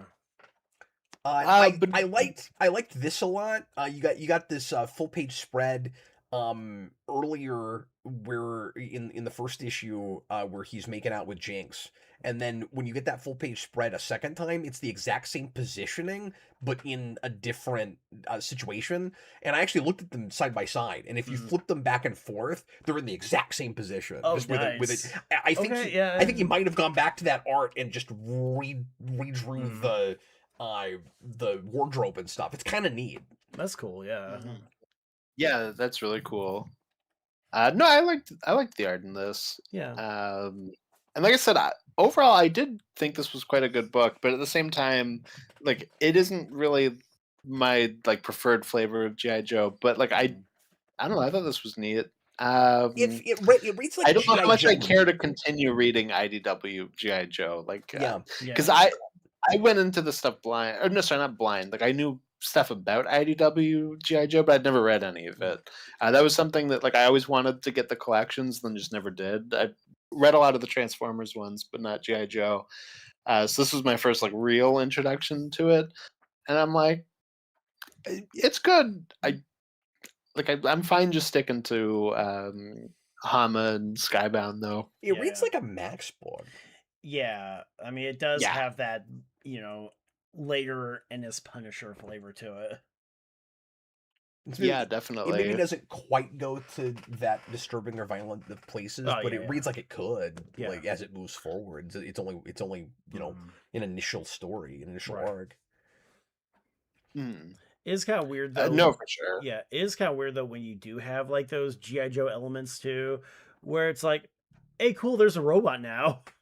Yeah, I'm glad you brought up the robot thing Yeah. because that actually kind of took me out a little bit. Where I was like, Yeah. I can't decide how heightened this world is. And Mm. like before that, it felt like you just sort of retooled GI Joe to be a thing that could almost just exist Yeah. in the real world. It's like the most over the top thing you have is just the Cobra symbol, and then Yeah. everything else. And you don't even see Cobra Commander. There's a lot of talk about him. There's a Well, lot of Well, what it reads like, tell me if I got this wrong, is they're building to a Cobra Commander reveal, Yeah, and then the reveal is it's not him. They don't have a Cobra Commander. Yeah. I thought was the idea because they keep saying the commander, Right. and then they reveal, it's like a twin of the James guy Woods. that's under him.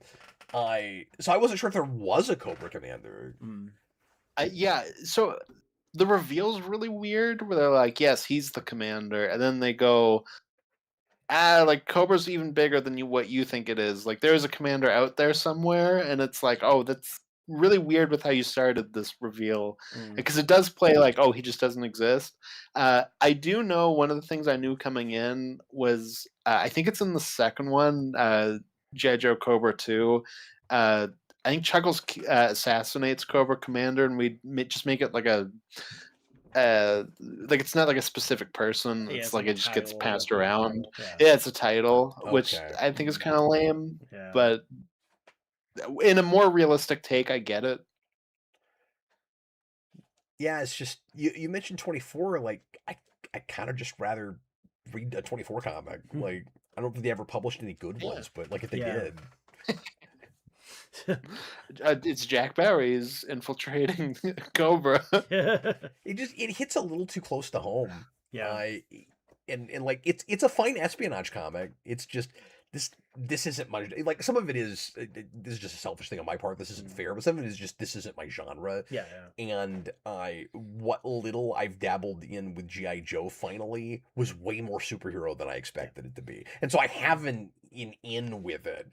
And with this, I mean, I am a 24 fan. Like that's the one of the weird places where just because of the format, just because I love the real time thing, where like it did somehow wend its way around and being more my thing, or I just found it in with it. But this is just not my thing. I don't know what else to say about it. You know, there are ways. That's fair. There are books and there are. I just need a Snake Man. I just need Yeah, a Snake high Man, pitched talking Snake Man.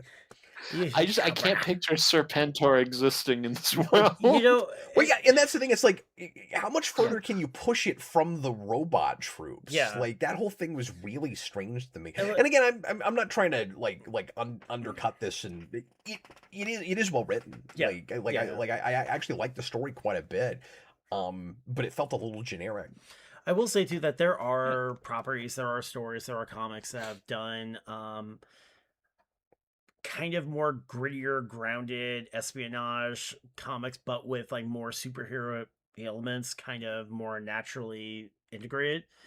Brubaker's Captain You got to America. get that stuff up front Yeah. somehow. You can't introduce robots in the fourth issue. Exactly, yeah. That's the problem I've got with it. I mean, my first thought was like Brubaker's Captain America kind of had like a similar tone, but also I think did a lot more superhero stuff, better integrated. And I know that I'm the only one who likes Metal Gear Solid on this show, but you know, a lot of that I just fell was asleep. that's fair. Snake. But I mean, you like in that G.I. Joe scene where they're all hanging out, like I don't know, throwing Snake Eyes and his pet wolf, like something just like to make it a little more heightened. Like, do we feel like it's taking itself too seriously? Where it's like, look at us, we're doing the real world or the serious. I mean, it is kind of just we turn that dial maybe too far. Yeah, because it doesn't read pretentious. Like it is earning its seriousness. I just think it could get away with being more heightened and still tell the exact same story. I think there are ways you could have done it. I just couldn't stop going, why is it G.I. Joe? It could be anything. Yeah. Well, and I have similar issues with IDW Transformers, where like I think Transformers is much more in line with like a Star Wars, while IDW comes in and is like, no, it's Star Trek, and it's like more of like a sci-fi thing. And I'm like, there's stuff you're doing that's good, but like this isn't. I don't think this is the right voice, and I kind of have a similar thing. I think just with both of these properties. I haven't read a lot of that, but I've looked at I like an issue or two. I think at some point, I can't remember if I reviewed something or what, but I remember IDW Transformers being super crazy wordy.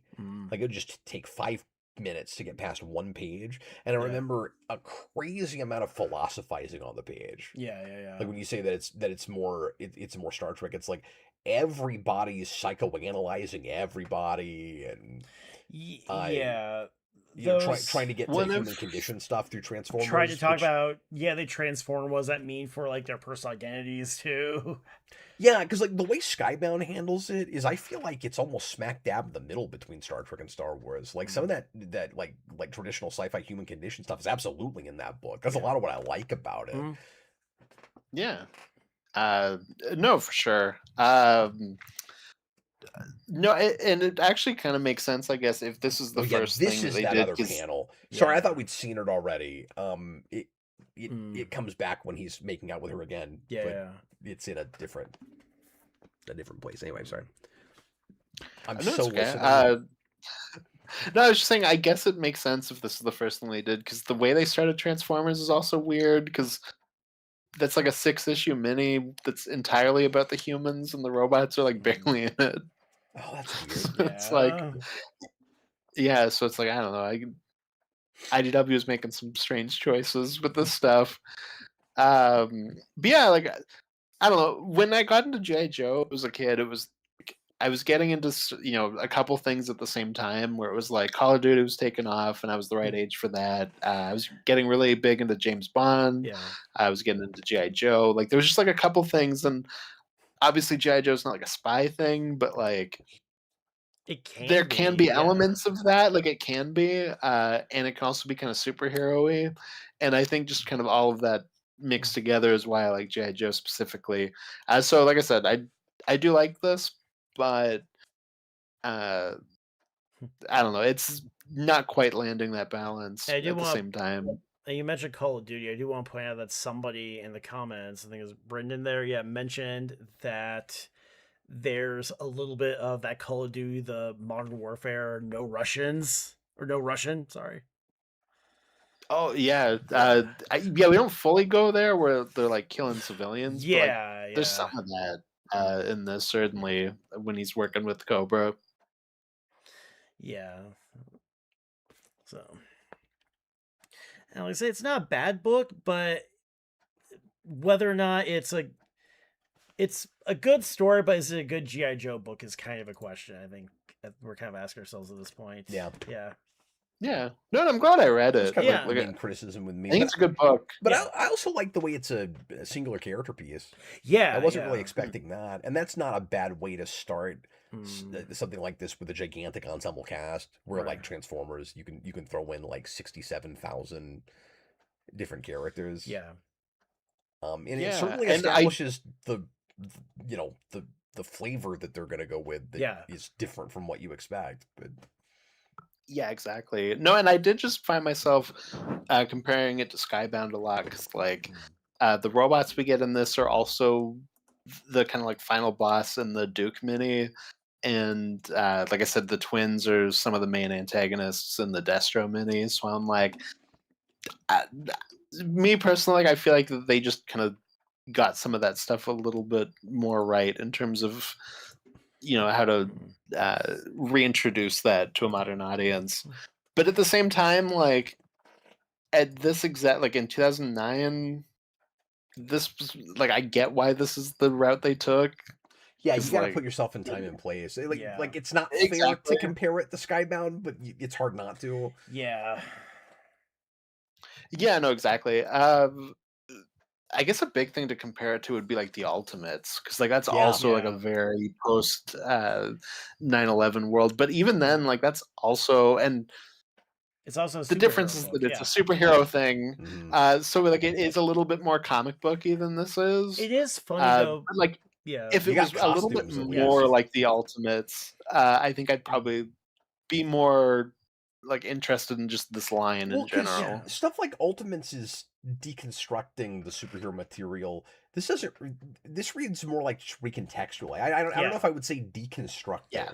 It is funny though No, because I I know agree. when the Ultimates came out and was successful, Wizard Magazine in particular was really expecting it to revitalize the war comic genre of all things, Yeah, and that didn't really happen. yeah, it didn't really happen. They tried with a few like war comics, and none of them really took off.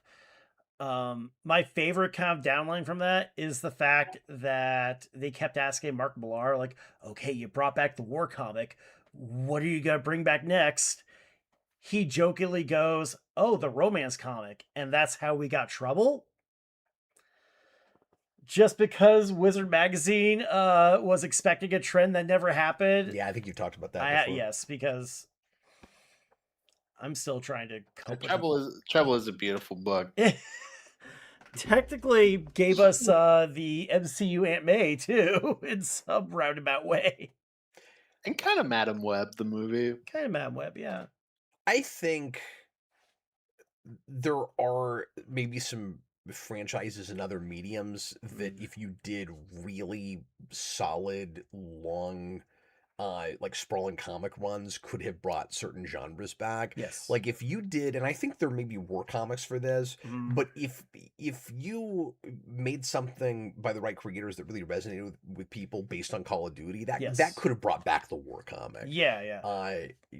Or I mean, I guess this is more like more in the science fiction realm, but like a really good, solid Halo series. Like Yes. I think that there are some ins Yeah, I mean, with that. And again, 24. well, even like Marvel and 'Cause DC too. What little they did with that, the art was Yeah. terrible. Well, even like Marvel and DC, if you just decide to do like a really good Sergeant Rock or Commander Fury and his Howling Commandos, Yeah. that could have, also done it too. Yeah. But Wizard, look, we all read Wizard, but they didn't always have the most coherent takes a lot of times. I just got my Wizards organized finally the other day, Oh, yeah. Chris, and it's funny you brought that up because I was just looking at that yesterday, Yeah. and I didn't realize that my comic database will actually log them. So I've got them Really? all logged now. Oh, So that's they, amazing. So they count in my comic collection. So 27 of my comics are actually Wizards.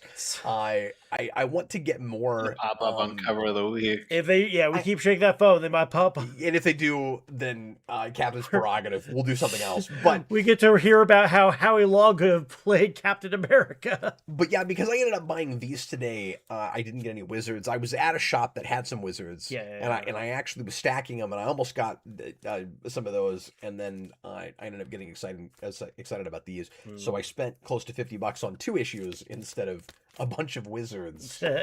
But my birthday's tomorrow. I got some birthday money. Yeah, happy birthday! From family members, and I was like, I gotta get some heavy hitting key issues, so that's what I did. Yeah, technically your birthday is now, so yeah, happy birthday. Oh, I guess that's true. Well, thanks very much. Happy birthday. Appreciate it. Okay, we're gonna go ahead and spin the wheel here in a second, if we can. I don't know what's happened here. I may have to actually reset this up now because I suddenly got this ad blocker thing that popped up on top of my wheel. Oh, wait, no, here it is. Yeah. I still have it. Okay. Let's go ahead and find out what we're going to review next week for our featured book. And thanks to everybody who put more things on the wheel. Good luck to you. Here we go. Hope it doesn't suck. Oh, it's another Chewbacca's Lover pick. He is dominating the wheel right now. Oh, wow. And he has asked us to review the original Kick-Ass, which I have not read cover to cover in a long time, and I don't have a review of, so that's cool. We might consider, Austin, doing the movie on the commentary project not too far from that review. That might be a good idea because we'll have that fresh in our mind. Yeah, no, that's what I always figured is that'd be a good one to read the comic and then watch the movie for. Yeah. So maybe we can do like another list and or a vote, and then maybe that next. That's what I was gonna say. I think we'll do that because we promised the patrons that we'd do a vote next time. We've picked the last 2 or 3 just to align with things coming out. So we did the Spider-Man movie. This week we're doing Green Lantern. A movie that ruined a franchise. So we'll try to pick before it started. I mean, yeah. Well, here's like the thing too. Like even the comics, that was like right as it was still kind of riding the high of Blackest Night and the Color War. Yeah. And then as soon as that movie came out, Green Lantern momentum just stopped. Do you have any idea how much money they lost on merchandising? Oh, yeah, no. There were so many figures that just sat on the shelves forever. Yeah. What was really sad about it is it had a good toy line. Yeah. I mean, they put out a lot of figures that didn't even really, to me, look like they were from that movie. It was just Green Lantern figures. Well, it's like Rotlop Fan was part of it, too, which is something that if you've read, like, one Green Lantern story in the 80s, you'd want that, Because it's me. I'm the guy. I want Rotlop Fan. Like, it's really sad because, we make fun of, like, some more recent Marvel flops that have had toys that just sit on the shelves for years. And Green Lantern is, like, a relatively well-known property that should move merchandise. Yeah. And it was partly because that movie was terrible. Yeah. And then there was just the question of how much of an audience was there really for that? Like, in a pre-Guardians world, could you have, even if that movie was great, could you have set the world on fire with Green Lantern the way we did just a few years after that with Guardians? I don't know. Yeah. I'll never know the answer to that. I will say too that like I feel like that's sort of a Power Rangers 2017 situation. A little bit, yeah. Where it's like, if you put out the right movie, could you get people that don't care about Power Rangers to suddenly love that property? Yeah. I kind of think probably not, but maybe. And I have the same question with the Green Lantern. I don't know. I mean, you get surprised too. Like I remember, like before Guardians came out, you wouldn't think it with Guardians, but it hit. So I don't know. I was gonna say, like, I got Iron Man before that. Iron Man before that, yeah. Green Lantern's probably not too far off from Iron Man's popularity. Maybe a little higher, just because of the John stuff was like taken off. Yeah. Well, and that's the reason they made that movie too close of a carbon copy to Iron Man. Like they were looking too much at Iron Man. Yeah. And I'll tell you right now, I've got a whole rant somewhere about how that movie came out right at the end of the MMO boom. Right at the end of after like WoW had kind of started running its course of popularity, and right before like the TTRPG boom when like D&D 5th edition was just about to come out, and you've got a franchise with a built-in class system. You could play like a level 5, Star Sapphire. So if DC really wanted a franchise, it was kind of at like the perfect moment too. Well, I would argue that, and I guess we'll talk about all this on Friday, but I just had this thought after you said that. Yeah. I would argue that one of the biggest missteps with that movie, because it's watered down so hard. Yes. And like I said, they're trying to put it in that Iron Man formula. Yeah. The fact that you didn't start with the Spectrum idea is a huge misstep. That movie should open with here's all the colors. Yeah, exactly. Yeah. And then we're focused on Green Lantern. And I would prefer a Green Lantern thing that's more cosmic heavy and more in space. But obviously, that property starts with more Earthbound stuff. It's not really the Thor problem of why are we spending so much time. You can do a great Earth-based Green Lantern movie. It just wasn't. It was just bland and kind of boring. Yeah. No, that RPG thing just reminded me. On Twitter, WB Games changed their profile picture to the Green Lantern logo, and they were like, "Get ready for lanterns this weekend." And I'm like, man, I hope that means you're making like an actual Green Lantern game that you're maybe going to announce, but it won't be. But it doesn't. And even if they are, cool. it'll if they're not hip deep in the middle of it, it's going to be 6 more years before it comes out. Yeah. Well, no, what it'll be 6 more years before they announce it, and then they'll cancel it after they've been designing it for 6 years. That's what'll happen. Yeah, like Wonder Woman. There's an Aquaman. There's a Flash. I mean, I kind of wish that more superheroes than like Batman and Spider-Man got good games. Is that Black Panther Captain America thing still supposed to happen? Or did that get canceled? Yes. I was gonna say, no, that's I think it's supposed to come out. It was just DLC for Avengers, next year. Wasn't it? No. There's a whole game that's set in the 40s. That's Captain America. Yeah, I know what you're talking about. I just wasn't sure if it was a standalone or DLC. No, it's its own thing. Oh. Because that's the writer of the Uncharted, the first 3 Uncharted. I want to say that was announced shortly after Wolverine was. Yeah, because they announced that, and then like an Iron Man game, a regular Black Panther game, and a Blade game. And the Blade game's already more or less been canceled. Oh, I didn't even know that. I think so, at least. I mean, since that movie's never going to happen, they should just do that. But yeah.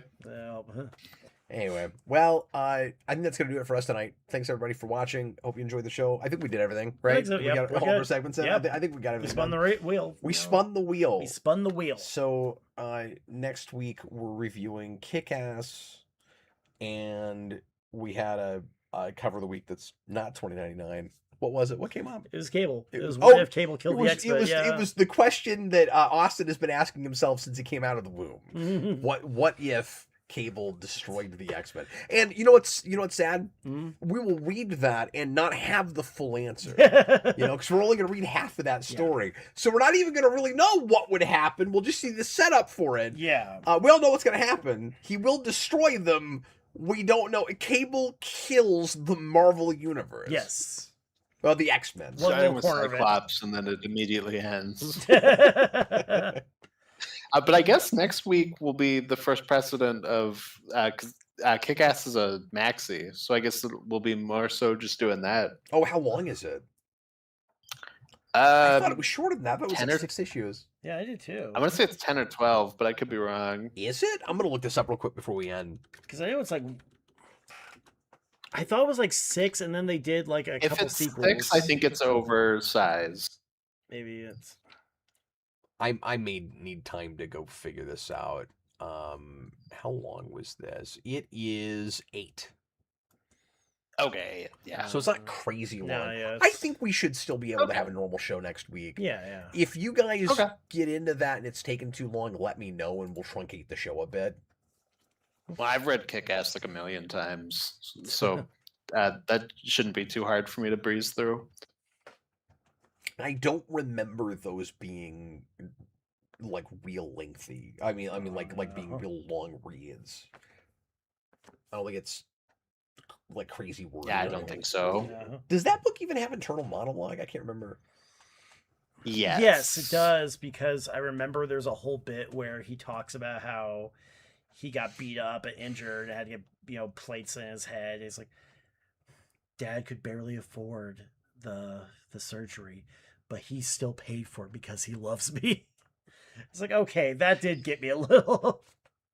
Yeah, because the movie adapts it as the voiceover. Like it is. I think That's there's why maybe you even have yeah. a a voiceover couple there. lines. I think there's a couple lines that are even reused in both. Mm. You know, that movie has one major thing in common with the G.I. Joe book we read tonight, which is they both reference Lost. It's true. That is true. Yeah. But only one has Nicolas Cage doing an Adam West voice. That's true. Nicolas Cage, who was in Absolute Superman this week. Anyway, thanks for watching, everybody. We'll see you again real soon. I was Captain Logan. We have Chris and Austin. Bye, everyone. I don't know why he's I don't know directing why- air traffic, but bye, everybody. Bye, everyone.